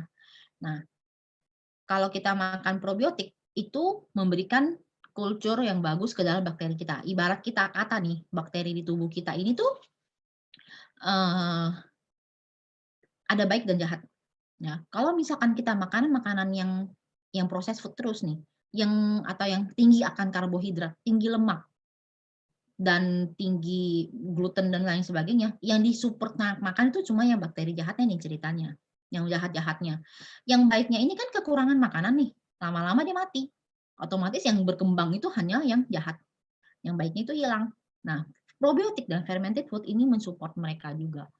Jadi probiotik dan fermented food itu it's a good thing. Mau makannya buat sendiri, jangan kalau aku sih buat sendiri ya, karena itu nggak susah banget bener-bener mau buat fermentasi makanan itu ternyata nggak susah. Dibandingkan kalau mengandalkan yang namanya kan sekarang muncul juga tuh banyak, yang minum-minuman suplemen-suplemen yang untuk probiotik. Nah, ternyata konsumsi kefir itu jauh-jauh lebih bermanfaat daripada kita minum satu kapsul dari superfood yang probiotik itu katanya. Aku sih nggak tahu ya merek-mereknya yang ada, cuman ini menurut Mbak Vidya sih. Eat real food dalam artian ya makanan yang benar-benar ya. Real food bukan berarti semua bentuknya makanan, aku sih masih termasuk kayak instead of kita beliin roti atau pizza, mungkin akan lebih baik misalkan bikin makanan yang dari tepung beras.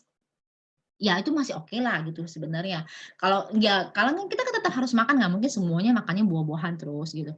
Tapi pemilihan makanan yang kita pilih itu yang harus pintar-pintar gitu. Jadinya yang kita pilih buat diri kita maupun buat keluarga. Oke. Sort of the product you use. Ini penting, termasuk alat makan. Alat masak. Alat masak kalau sudah gores-goresnya jangan berpikir sayang, buang. Karena sedikit apapun itu ada leads-nya itu berarti kebocoran. Yang lama-lama tuh kalau diakumulasi masuk ke dalam tubuh kita, baik itu aluminium kayak apapun itu, ya jadi toksik juga. Product that we use, jadi mulailah ya di dalam bukunya Dr. Tom Reed ini nomor 1 yang dia lakukan adalah dia mengatakan adalah the new beginning is about you. Jadi mulailah dari membuat awal yang baik bagi diri kamu sendiri. Dan itu dimulai dari sort of the things in your household. Semua barang-barang yang ada dalam rumah tangga yang kiranya itu tidak baik, dikurang-kurangin lah. Kalau aku pribadi, sudah 3 tahun, 2 tahun terakhir sih khususnya ya, aku tuh membuat face wash, sampo sekarang, mulai sampo, toner lah, skincare apalagi pakai essential oil. Jadi skincare itu udah pakai essential oil. Kemudian ada yang namanya cuci baju, kemudian cuci piring, sabun mandi dan lain-lain itu semua bikin sendiri. Repot nggak? Repot awalnya, dan untuk bikin baju dan cuci piring sih aku delegasikan ke adikku sih. Biar aku nggak kebanyakan bikin-bikin, yang lainnya aku bikin. Cuman intinya kalau kita jadikan itu sebagai lifestyle dan itu rutin kita lakukan, itu jadi sesuatu hal yang nggak menjadi beban lagi. Dan satu hal yang pasti menghemat ternyata. Menghemat pengeluaran yang kecil-kecil untuk beli pretelan-pretelan itu. Bikin satu, ibaratnya untuk satu sabun cuci piring aja dan cuci baju itu dengan bahan yang sama, kita udah bisa bikin banyak. Gitu. Jadi menurutku jauh lebih hemat untuk bikin sendiri. Explore more on your own. Nah, saat ini kalau kamu sudah dengar basicnya seperti ini, yang harus kamu lakukan adalah explore untuk diri kamu sendiri. Ketika kamu sudah tahu, oke, ternyata gue nggak cocok nih makanan ini nih. Terus atau ada masalah dengan gut nih, apa yang harus gue lakukan? Explore. Jadi jangan cuma dengerin dari satu sumber, misalkan dari aku, coba lagi cari tahu di luar sana, belajar lagi gitu. Jangan berpikir bahwa belajar itu sesuatu yang gua nggak sempet, nggak apa. Ibaratnya tubuh kita ini akan kita bawa sampai kita mati. Nantinya juga nggak akan ada orang lain yang merasakan penderitaan yang kita rasakan di tubuh kita. Termasuk kita juga nggak bisa ngerasakan penderitaan yang dirasakan oleh anak-anak kita, ataupun pasangan kita, ataupun keluarga kita. Kita nggak bisa ngerasain apa yang dia rasakan. Walaupun kita berpikir we know, but actually we never know. Jadi sebisa mungkin jagalah mereka juga dengan baik. Gitu. Jadi explore, belajar, cari informasi yang lebih baik. Kita nggak akan bisa mampu bertanggung jawab terhadap apa yang kita lakukan ke tubuh kita tanpa informasi yang baik. Informasi yang baik harus dicari. Ketika kamu itu harus berbayar, ya if it is worth it, do it so. Jangan takut. Kalau itu prinsip aku. Jadi salah satu tipsnya lagi selain eat probiotic fermented food atau dan real food, eat locally dan segar, mengandung esensi dari tanah. Seminim mungkin di prosesnya. Jadi, tidak yang overcook, ya. Oke, ini contoh simple natural immune booster yang aku dapat. Oke, jadi ini fermented lemon honey. Yang ini aku sih minum rutin. Kalau mamaku aku kasih minum ini, dia bilang kayak berasa kayak minum vitamin ya, karena ada asam manis gitu. Basil ini kemarin si adikku ganti jadi pakai daun kemangi itu masih oke. Ya, nanti ini aku akan share di grup untuk materinya. Jadi nanti bisa dilihat sendiri. Oke, sekarang nih. Kalau kita sudah berbicara soal makanan, kita juga harus menyadari kondisi mental. Karena seperti tadi aku bilang, apa yang kita rasakan akan berpengaruh dengan organ tubuh kita. Begitu pula sebaliknya, organ tubuh kita nggak enak, kita pasti jadi bete. Kalau misalkan terus-terusan sakit mah, atau terus-terusan sakit kepala, atau nyeri ini, nyeri itu, kayak jadi bad mood gitu. Ada beberapa orang kayak senggol bacok, hanya gara-gara dia ngerasa nggak enak badannya. Oke, so penting untuk merasakan semua wujud dari emosi kita. Oke, di dalam buku Dr. Tom Reed ini, emotional trauma itu mengimplikasikan maksudnya gini, dia berhasil membuktikan bahwa bagi beberapa pasien kanker yang sudah dia treatment-nya itu tidak hanya sekedar kemoterapi, tapi ketika mereka melakukan treatment terhadap emosional itu membantu mereka sembuh jauh lebih baik. Jadi di dalam breast cancer, orang yang terkena kanker dada, nah, ada perpecahan atau kerusakan hubungan antara si penderita dengan figur wanita lain di dalam keluarga dia, itu ternyata bisa mempengaruhi timbulnya breast cancer di badan dia. Jadi itu sudah terbukti, ini menurut Dr. Tom Reed ya, dia bilang begitu. Jadi ketika dia melakukan treatment terhadap emosionalnya, ternyata itu membantu dia jauh lebih cepat. Jadi wajar kita merasakan segala emosi, baik itu negatif maupun positif. Tapi kita harus mampu mengeluarkan emosi negatif maupun positif yang kita rasakan ini. Jadi kalau memang emosi itu muncul, address it. Bukan aminkan. Kita harus, oke, I feel this. Oke, I know. Jadi kita menyadari gitu ibaratnya. Oke, gue tahu nih, gue udah ngerasa nih. Contoh iri hati. Iya nih, gue udah ngerasain iri hati nih. Berarti saatnya harus dirilis. Nah, kalau misalkan di dalam ilmu klasik medicine, di situ diberitahukan bahwa setiap perasaan itu tuh menjadi tirai, ya, emosi kita itu menjadi penghalang bagi tubuh kita, organ-organ tubuh kita tuh menerima esensi. Esensi itu ibaratnya nutrisi ataupun makanan untuk ke organ tubuh kita. Jadi dengan tirai-tirai emosi itu dia sebenarnya menghalangi apapun yang harusnya kita serap dengan baik. Bukan contoh sih, tapi ini benar. Kita tahu kalau di dalam lever, kita itu adalah karena emosi dari marah. Jadi emosi marah kita akan tersimpan di organ lever. Kemudian pada usus besar itu depresi. Pada lambung itu rasa cemas. Kadang-kadang kalau kita cemas suka berasa perut melilit amat ya gitu. Kemudian limpa itu perasaan yang sendu, overthinking, galau-galau nggak jelas gitu. Terus pada jantung itu ada dendam. Jadi kalau kita merasakan dendam akan mempengaruhi jantung. Paru-paru itu sadness, loneliness. Ini aku pernah ngerasainnya. Jadi ketika lagi ceritanya kalau lagi berantem sama pasangan, sama suami itu kayak jadi sedih banget sih, semua kayak baper, sedih atau merasa sendiri, kesepian gitu. Bawaannya itu sesak napas loh. Ternyata itu adalah tirai emosi di paru-paru. Dan I just know gitu. Di empedu itu rasa frustasi. Di bladder itu fear, takut. Jadi ini juga termasuk kita bisa melihat kalau misalkan anak-anak kita mungkin dia ngompol di waktu yang nggak tepat, atau dia bisa orang terkencing-kencing itu kalau kaget, ketakutan kan. Nah itu fear emosinya itu ada di sana. Dia akan mempengaruhi, akan memicu bladder-nya untuk pee atau buang air besar. Jadi di small intestine atau usus kecil itu adalah ketidaksabaran. Jadi itu mempengaruhi setiap organ tubuh kita. Emosi ini mempengaruhi setiap organ tubuh kita dan nggak bisa membuat dia berfungsi maksimal. So we need to know how to release this. Cakra. Ya, salah satu adalah dengan cakra. Kenapa aku berbicara soal cakra? Cakra itu sebenarnya ada pusat energi halus yang terdiri dari pikiran dan energi vital. Nah, aku membahas soal cakra karena setelah ini aku akan kasih lihat sesuatu. Jadi ibaratnya cakra itu adalah roda yang berputar. Cakram ini dalam Ayurveda, mereka mengenal namanya cakra ini. Tubuh kita itu related dengan setiap cakra. Ya, ini di sini ada crown cakra, third eye, throat, heart, solar plexus, sacral, dan root chakra.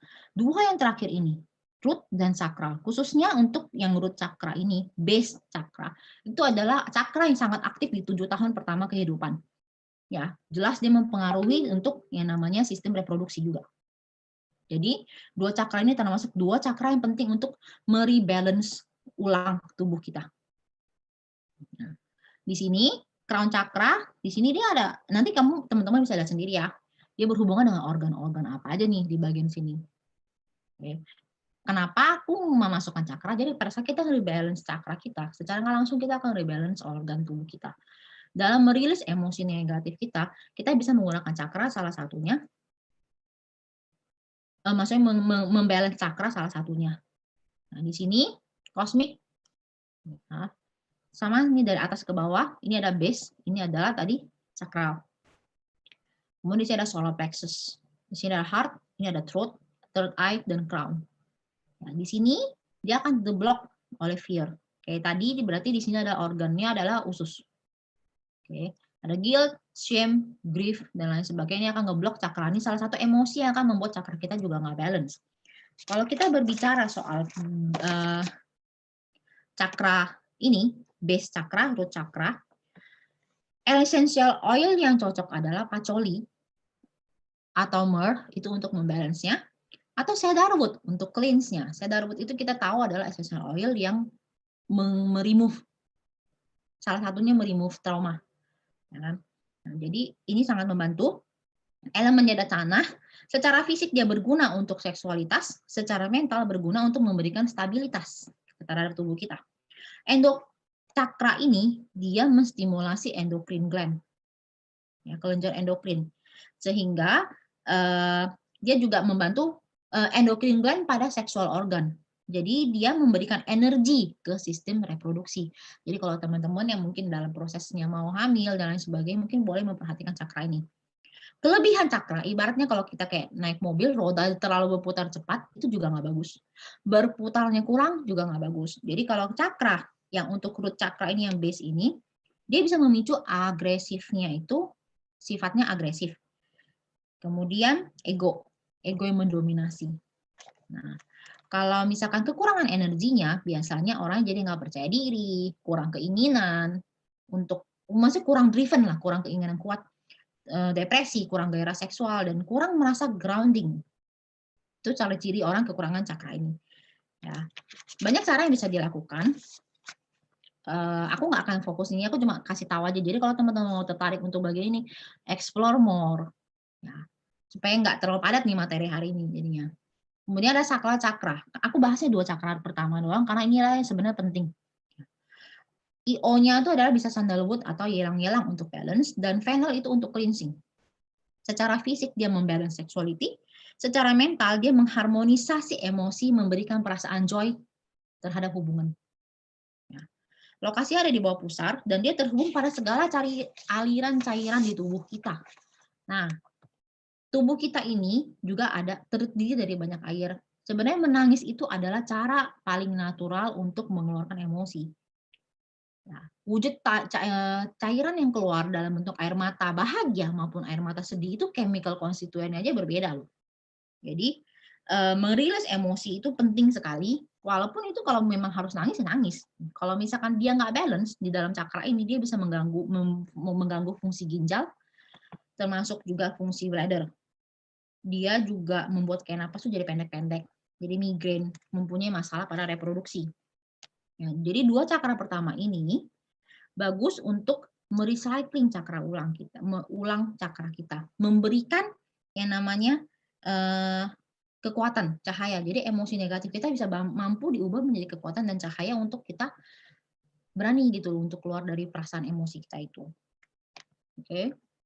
Nah, ini soal cakra. Simbol dari cakra ini adalah bulan. Seperti kita tahu, bulan itu kan pasang surut air ya.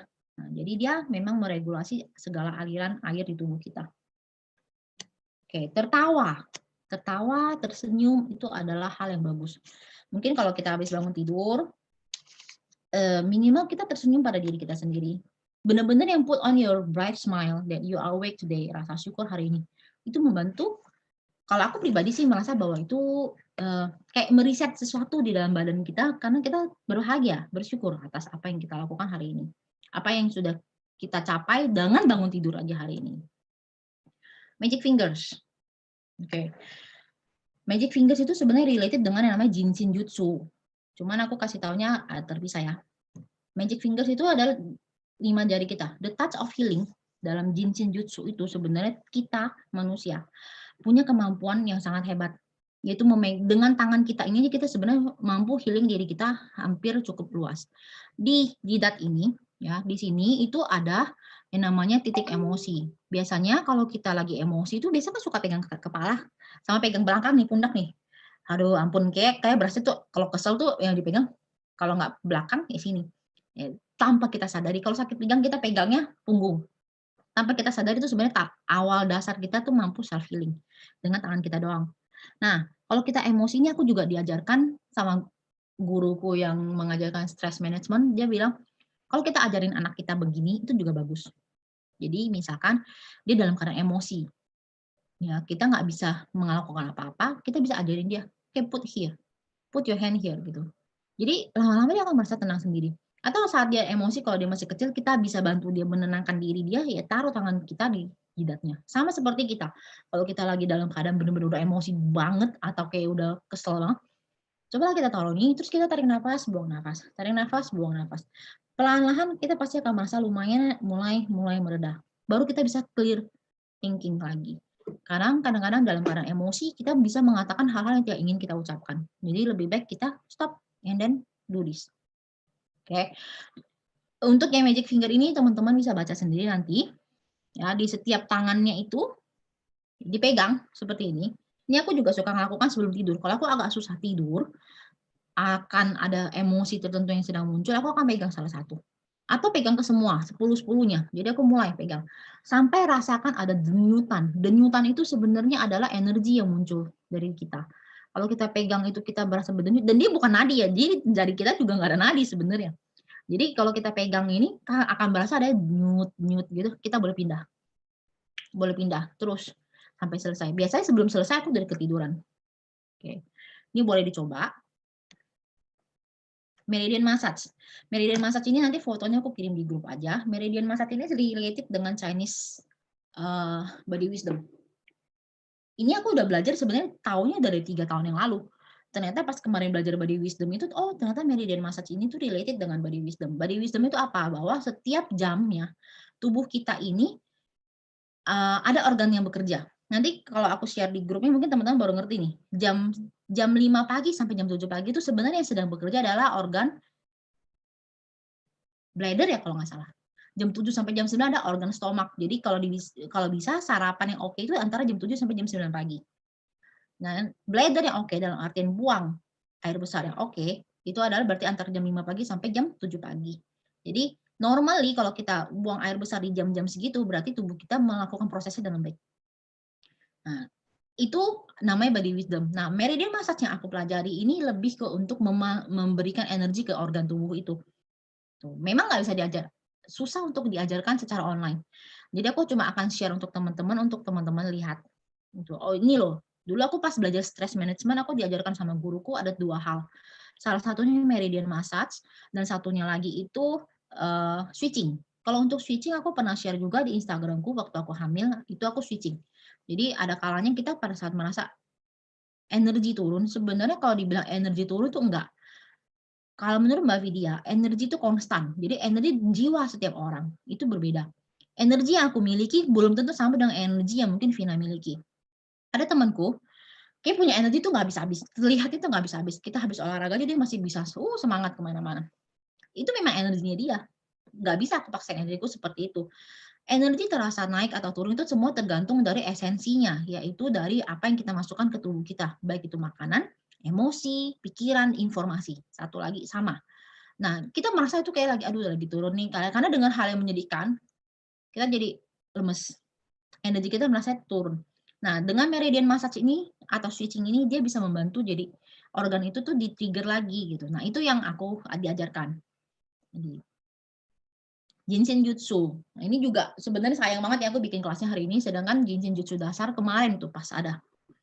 Jinshin Jutsu itu adalah the touch of healing. Ini diajarkan oleh Jiro Murai. Dia menarik sih. Dia ini orang Jepang, anak kedua, keturunannya dokter kalau nggak salah. Orang tuanya dokter, tapi karena dia anak kedua, jadi dia bebas, nggak harus jadi dokter. Yang dia lakukan adalah dia menjadi peternak ulat sutra kalau nggak salah. Tapi dia punya gaya hidup tuh nggak bagus. Konsumsi alkohol, makanannya nggak bener, bahkan dia ikut lomba makan, di usia 26 tahun dia sakit keras. Sakit keras yang dalam artian bisa menimbulkan kematian. Nah, pada saat itu dia tuh udah hopeless nih, 7 hari dibilang bawa dia ke cabin di keluarga dia di gunung, hari ke-8 jemput, karena dia beranggapan 8 hari berikutnya dia mati. Ternyata dan selama dia di sana, dia melakukan praktek dalam, berbagai gerakan jari, kemudian dia meditasi, beberapa kali pingsan dan sadar, hari ke-8 dia sehat. Dan di situlah dia belajar soal Jinshin Jutsu. Nah, Jinshin Jutsu ini akhirnya dia ajarkan ke orang yang bernama Mary, dan Mary itu dari tahun 1963 itu dia mengembangkannya ke seluruh Amerika, sehingga dimulainya malah dari Amerika. Jadinya dikenalnya sampai sekarang The Touch of Healing. Yang cukup terkenal itu si Mary-nya ini. Nah, menurutku ini kalau memang tertarik untuk belajar ini, itu juga oke. Ada untuk dia membalance hormon, atau saat lagi flu, pusing, dan sebagainya, we just touch ourselves. Okay. The last is essential oil. Essential oil ternyata itu adalah gift from God. Di dalam bukunya, Dr. Tom Reed ini sudah menyebutkan essential oil ini sebagai salah satu sarana yang paling bagus. Yang dia tuh juga nggak sadar, dia juga skeptis awalnya. Jadi istrinya mencoba memberikan kepada ayah tirinya essential oil di hari-hari terakhir kehidupan dia pada saat bapak tirinya itu tuh terkena kanker. Dia tuh skeptis, dia berpikir nggak masuk akal, kayak beginian doang bisa gitu kan. Apaan sih gitu. Ternyata memang nggak sembuh karena kankernya udah parah banget. Cuman minimal keluarganya, maksudnya bapak tiri itu tidur nyenyak dan bisa tenang, dia bilang. Dan dia cukup kaget, kok bisa ya essential oil ini seperti itu. Kemudian dia juga ada cerita bahwa dia terkena luka yang cukup dalam, yang dimana dia kan surgeon, ahli bedah. Menurut dia itu butuh minimal 3 minggu untuk recovery. Dia bilang, dia iseng olesin lavender. 3 hari, jadi dia ditutup, dia oles lavender, dia tutup pakai Band-Aid, didiemin. Hari ketiga dia buka. Jorok banget nih dia bilang, kayak dia harus buka. Begitu dia buka, dia kaget 90% almost heal, dan dia kaget, bener-bener dia teriak sama istrinya. Dibilang, "Oke, now I am a believer." Dia bilang. Nah, jadi essential oil ini sudah dititahkan oleh Tuhan sedemikian rupa untuk manusia, dan telah digunakan sebenarnya oleh banyak kebudayaan dari ribuan tahun yang lalu dalam berbagai bentuk wujudnya, ya, eliksir lah, apapun itu.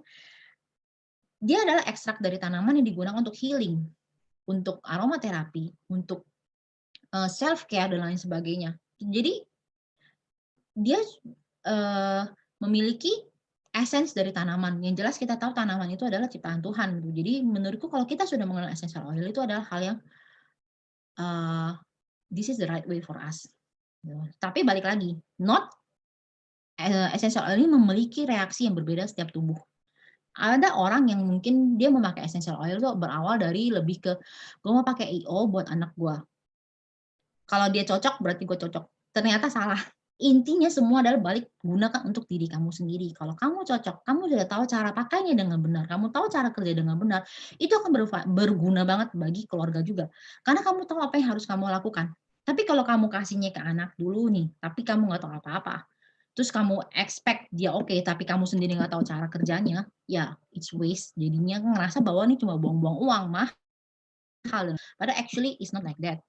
Ya, tidak semua IO itu pada saat dioleskan ke tubuh pun dia juga nggak langsung bermanfaat, maksudnya langsung bereaksi gitu, nggak langsung oke, langsung bisa. No, it's not like that kan. Dia akan cari tahu dulu. IO ini juga pintar, dia adaptogen.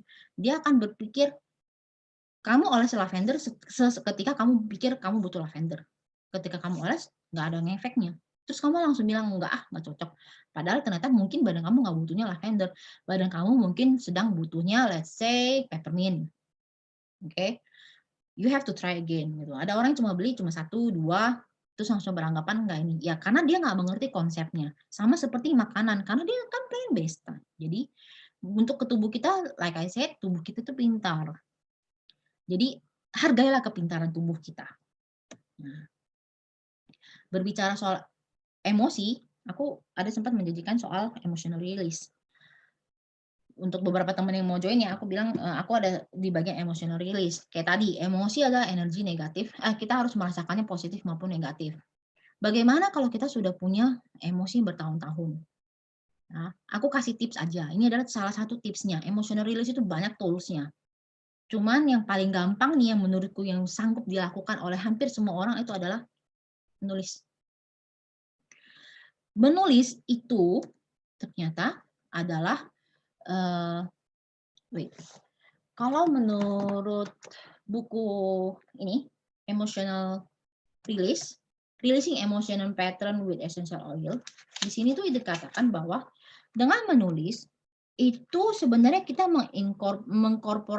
menggunakan visual dan hampir semua indera kita, termasuk perasaan. Kita memberikan ruang bagi perasaan kita, khususnya alam bawah sadar kita tuh untuk cerita sebenarnya dengan cara menulis. Jadi menulis itu adalah salah satu cara yang sangat oke untuk merilis emosi. Dengan catatan kamu benar-benar siap untuk mengeluarkan apapun yang mau kamu ucapkan, yang mau kamu keluarkan, tulislah. Nggak usah takut sampai orang lain baca. Anggaplah itu hanya untuk kamu baca. Kalau kamu takut orang lain baca, ya bakar. Ini aku pernah ngerasain sendiri. Waktu masih SMA, ceritanya lagi habis putus pacar. Pada saat itu kan lagi galau-galaunya tuh. Kesel dong ceritanya. Tulis. Dulu aku suka menulis. Aku tulisin semua satu kertas, lagi pelajaran apa, tulis aja ngoceh-ngoceh, tulis. Habis selesai tulis, ternyata emosinya hilang. Karena takut dibaca orang, aku bakar. Ternyata pada saat dibakar perasaannya enak banget loh. Jadi menulis itu salah satu emotional release yang ternyata sangat-sangat efektif. Ya, dia mengeluarkan inner voice kita juga pada saat kita nulis kan tanpa sadar kita sebenarnya lagi ngomong nih di dalam bawah sadar kita. Jadi rilis juga. Jadi semua senses kita pakai. Nah, tipsnya adalah mulailah dengan menuliskan issues yang kita punya terhadap ya ini mungkin orang tua ataupun siapapun yang kita ada dari masa kecil kita. Biasanya orang bawanya trauma dari masa kecil, inner child yang kita bawa dari masa kecil. Jadi kalau misalkan kamu merasa ada masalah dengan keluarga, tuliskanlah itu. Tuliskan semua yang kamu rasakan. Apa yang mau kamu ungkapkan, apa yang mau kamu katakan, apa yang kamu tidak bisa ucapkan di kehidupan nyatamu, ya tuliskanlah itu semua di dalam tulisan itu. Mungkin bisa berbuku-buku, kalau misalkan panjang. Dituliskan semuanya sampai kamu bisa merasakan ada perubahannya. Perubahan dalam artian, dalam proses kamu menulis, ya karena dia cerita dari masa lalu pasti panjang. Dalam proses menulis yang panjang ini, akan muncul lagi. Mungkin akan satu titik kamu bisa mengerti why that person do this to you. Ketika kamu menyadari kenapa orang itu melakukan ini, kamu akan menuliskan lagi perasaan itu. Kamu menyadarinya, usually at the end of that writing-nya, ketika kamu ngerasa, oke, udah saatnya aku tutup buku nih dengan kasus orang ini misalkan, biasanya hubungannya sudah berubah. Kalau orang itu sudah meninggal, ya hard to say, tapi tetap harus dirilis. Akan lebih baik kamu keluarkan. Tetap dikeluarkan. Ini sangat berpengaruh dengan semua apapun keputusan yang kita ambil hari ini. Kadang-kadang orang tua kita ataupun siapapun penjaga kita di masa kita kecil memberikan limiting beliefs kepada kita sampai saat ini. Jadi kita harus lepaskan di sini kalau kita merasa limiting beliefs kita itu menyusahkan kita. Kemudian lanjutlah dengan yang namanya menuliskan ini. 1, 2, 3, 4. Oke. Nah, negatif, positif, goals, keinginan, dan blueprint. Setelah kamu menyelesaikan issues kamu dengan guardian dan parents kamu, kalau bisa ada 5 notebook yang lain terpisah mengenai ini. Jadi mulailah dengan negatif, apapun yang kamu rasakan, misalkan hari ini kamu ngerasa hal yang negatif, pikiran, perasaan kamu, tuliskan. Ya, setelah kamu selesai itu, lanjut ke pikiran positifnya. Lalu di buku yang goals atau 10 tahun ke depan, kalau bisa buatlah goals untuk jangka pendek, jangka panjang. Keinginan kamu dan blueprint. Blueprint itu let's say kalau kita di sini kan kita belajarnya bikin dream board ya, atau visual board. Nah, ini mungkin blueprint-nya nih, kita bisa melihat dalam waktu ini kita mau mencapai apa, what can we do. Jadi dengan cara kita menulis, sebenarnya tanpa kita sadari, di dalam masa pandemi ini kita nggak bisa ketemu orang-orang kan. Nggak mungkin ada orang yang terbiasa untuk curhat, tapi susah. Tapi menurutku kita bisa tuangkan dengan cara menulis. Ini juga salah satu tools yang bisa kita ajarkan ke anak-anak. Dituliskan, dia nggak usah ngomongin, ditulisin. Ini salah satu tools yang aku ajarin waktu aku masih ngajar terhadap muridku. Jadi pada saat dia nggak tahu harus ngomong apa, dia hanya tulis di kertas. Ditulis aja, angry, sad, ditulisin. Kemudian dia kasih aku dan aku akan lihat, oh you feel this ya, gitu. Jadi kadang-kadang dia nggak bisa ngomongin, tapi dia mungkin bisa tulis. Jadi kita bisa ngajarin dengan cara menulis ini. Nah, essential oil yang mendukung ada surrender, ada forgiveness, brain power atau clarity, kemudian joy. Nah, White Angelica. Dalam proses menulis yang negatif-negatif ini, atau menuliskan soal faktor orang tua ini, mungkin kita bisa bantu dengan surrender. Kita serahkan pikiran kita semuanya untuk benar-benar let go. Itu pasrahkan. Setelah itu kita harus bisa mampu memaafkan. Ada yang bertanya, Ci, kalau kita udah maafin tapi nggak usah lupain gimana? Kalau aku pribadi berkata mungkin itu dia belum benar-benar maafin. Karena maaf yang benar-benar mampu untuk memaafkan adalah soon we will forget. Itu sudah berlalu, sudah terjadi. Konsekuensi atau apapun yang terjadi akibat kesalahan itu sudah terjadi. Jadi kalau kita paksakan untuk terus berlarut-larut di dalam perasaan itu juga nggak bagus jadinya. So we have to forgive it. Ya, clarity, brain power, dalam proses menulis kadang-kadang kita bisa distracted dengan banyak hal. Gunakanlah essential oil untuk bantu untuk kita kembali fokus. Ya, joy. Kalau dalam proses kita sudah menyelesaikan dan we feel happy with it, use joy supaya kita benar-benar bisa merasakan bahagia. Wujud rasa syukur itu adalah benar-benar mampu merasakan bahagia. Bahagia yang benar-benar kita bahagia dari dalam hati. Ada orang mewujudkan kata bahagia hanya di mulut, hanya shallow gitu, tapi nggak benar-benar deep in. Dan itu susah untuk menarik. Kalau dalam law of attraction, kita susah untuk menarik hal yang baik kembali ke dalam tubuh kita, ke diri kita, karena kita membatasinya dengan banyak blok-blok, mental block kita. Jadi lepaskanlah dengan ini. White Angelica. Jelas kita butuh menghilangkan semua energi negatif dari dalam sekeliling kita juga. Jadi dalam proses menulis, ya usahakan kita nggak lagi baper terhadap hal yang lain. Let it go with White Angelica. Oke. Pada akhirnya. Oke. Pada akhirnya, to process or understand the lesson. Proses kita adalah belajar dan mengerti. Proses journey kita tuh sedang belajar banyak hal. Mengerti diri kita sendiri itu tuh belajar. Ada orang kalau ditanya, how well do you know yourself? Coba teman-teman tanyakan diri kamu sendiri deh. Seberapa banyak kamu mengerti diri kamu sendiri? Take a time gitu. Coba ambil waktu dan benar-benar dipikirkan seberapa ngerti sih kamu terhadap apa yang kamu inginkan, apa yang kamu lakukan ke tubuh kamu, apa yang tubuh kamu katakan ke kamu. It's a process of learning. Maafkan diri kamu atas semua hal yang sudah terjadi. Maafkan orang lain, termasuk orang-orang yang sudah memberikan pelajaran buat kamu di dalam hidupmu in many ways. Okay, release the block emotion and choose what would you like to respond in the future. Jadi ketika kamu sudah rilis, kamu yang memutuskan, kamu tuh mau berespon seperti apa. Pada saat itu di masa depan, apa yang akan terjadi, ya kamu yang respon. Kamu yang memutuskan mau respon seperti apa. Kamu mau responnya baik, you choose. You want to respond it badly, you choose it also. Dan itu semua efeknya buat tubuh kamu sendiri. So, conclusion. Bersihkan pikiran, ambil langkah dominan dalam kehidupanmu sendiri, yaitu artinya bertanggung jawab. Oke, kalau menurut Dr. Reed di sini, new beginnings is about you. Personally, firstly, and the foremost. Jadi, apa yang paling penting buat kamu itu secara pribadi itu yang paling penting.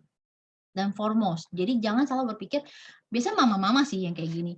Gue semua buat anak gue dulu, gue urusan belakangan. Kayak you don't deserve it. Tapi in order kalau kamu mau sehat, kamu mau raise the healthy child, happy child, ya kamunya harus solve dulu diri kamu sendiri. Kalau kamunya nggak solve diri kamu sendiri, nggak disiplin terhadap diri sendiri, apa yang kamu expect dari anak-anakmu? Itu kalau prinsipku ya. Jadi secara fisik dan emosional serta spiritual kamu kalau sehat, kamu akan menjadi jiwa yang bijaksana. Orang yang membekali diri dengan baik, percaya diri, cantik, segar, bercahaya. Secara pribadi juga low profile, kemudian kuat, dan kamu punya kemampuan untuk growth. Growth dalam artian berkembang, dan ini sifatnya personal sebenarnya. Berkembang itu dalam artian itu personal. Kamu selalu harus, judulnya orang tuh mau keluar dari zona nyaman itu sebenarnya sifatnya personal. Nggak akan ada orang lain bisa tarik kamu keluar kalau kamu nggak mau. Jadi, mengambil resiko itu juga sifatnya personal. Kamu mengambil langkahnya sendiri. So, this one is start from yourself. Kalau kamu emotionally, physically, and spiritually-nya itu healthy. Okay, your thoughts are ultimately the only area you can control and determine your reality. Jadi, pikiran kamu adalah satu-satunya area yang bisa kamu kontrol. Selainnya enggak. Ya. Kehidupan kita kadang-kadang hidup kita ini ada banyak faktor. Keluarga, orang sekitar kita, dan sebagainya itu mempengaruhi kita. Membuat kita rasanya nggak bisa take control dalam kehidupan kita sehari-hari. Contohnya kayak aku maunya melakukan A, B, C, D. Sesuai dengan yang kucatat di jurnal. Ternyata anakku berkata lain, dia maunya mama melakukan A, B, C, D. Gagal, ambiar. So that's I cannot control. Tapi pikiranku aku bisa kontrol. Aku mau marah karena hal itu, mau frustasi karena hal itu, mau emosi sama dia karena hal itu, that is my choice. Jadi pikiran kita adalah salah satu area, benar-benar satu-satunya area yang kita bisa kontrol. Okay. Berlebihan itu nggak bagus, benar nggak? Ya, kalau kita bilang berlebihan nggak bagus, kayak yang tadi aku bilang. Kalau misalkan dia bentuknya sedikit-sedikit, tapi kamu pakainya rutin, terus-terusan, dalam jangka panjang, itu juga berpengaruh kan? Lama-lama jadi berlebihan. So, we have to know the limit. Stop making excuses. This is the excuse yang ini yang paling sering kita dengar. Orang membuat alasan, lu mah enak, soalnya lu cuma di rumah doang, misalkan. Atau, lu mah enak karena mungkin laki lu support lah, apalah gitu. Gue nggak sempet, gue nggak bisa, anak gue begini, atau orang gue, maksudnya nggak bisa ketemu di sini, nggak bisa apa. That is excuses. Buatku itu excuses dari setiap orang. Setiap orang yang dia akan membuat alasan dengan cara meng-compare diri dengan orang lain. Dia akan compare kehidupan dia dengan apa yang orang lain lakukan. Padahal dia nggak tahu orang itu sebenarnya lagi susah-susah kayak gimana. Dia sudah berusaha seperti apa buat mencapai ini. Dia nggak tahu bahwa kesulitan apa yang dihadapi orang itu, dan dia berhasil overcome it dan do this. Nah, kalau orang yang punya limiting beliefs-nya itu kuat, dia kan belum apa-apa dia bilang susah, ribet, males nggak sempet, dan sebagainya. Banyaklah alasannya gitu.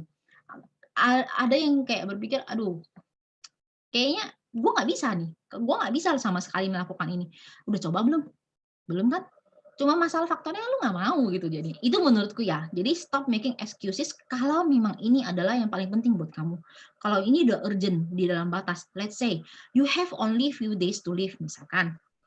Apa yang mau kamu lakukan? Few years to live, apa yang mau kamu lakukan? Gitu. Kalau kamu mau mewariskan sesuatu ke anak kamu, apa yang mau kamu wariskan? Jadi menurutku stop making excuses for yourself. Jiwa ragaku, tanggung jawabku. Jadi nah, we cannot make good choices without good information. Oke, tadi aku juga sempat sebutkan, ini juga dari Dr. Tom Reed. Dia mengatakan bahwa kita bertanggung jawab nih. Iya, gue siap bertanggung jawab.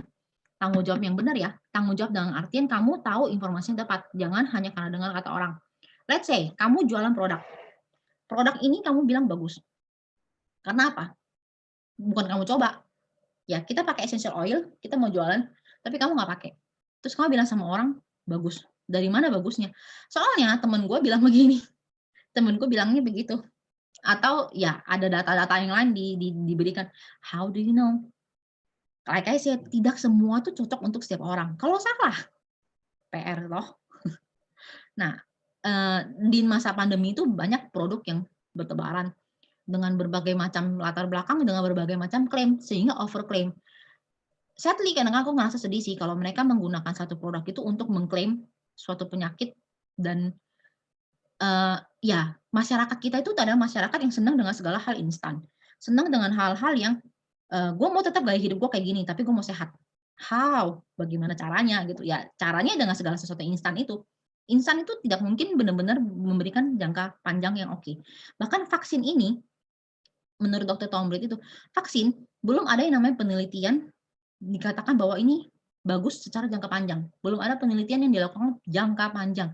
Semua short period. Jadi sama dengan produk-produk yang dijual, kadang-kadang mereka membuat sebuah klaim, ini sudah di-research, tapi research-nya itu kan small, ya itu laboratory lab gitu. Itu maksudnya yang dilakukan di lab dengan target tertentu, waktu tertentu, bukan waktu jangka panjang dengan komplikasi yang macam-macam di dalam kehidupan gitu. Jadi we have to know more. Jadi make a good choices dengan good information. So that's it. Thank you untuk teman-teman yang sudah mendengarkan. Jadi hopefully setelah ini kita semua bisa explore lebih banyak. Explore. Jadi ini hanya basic nih. Aku nggak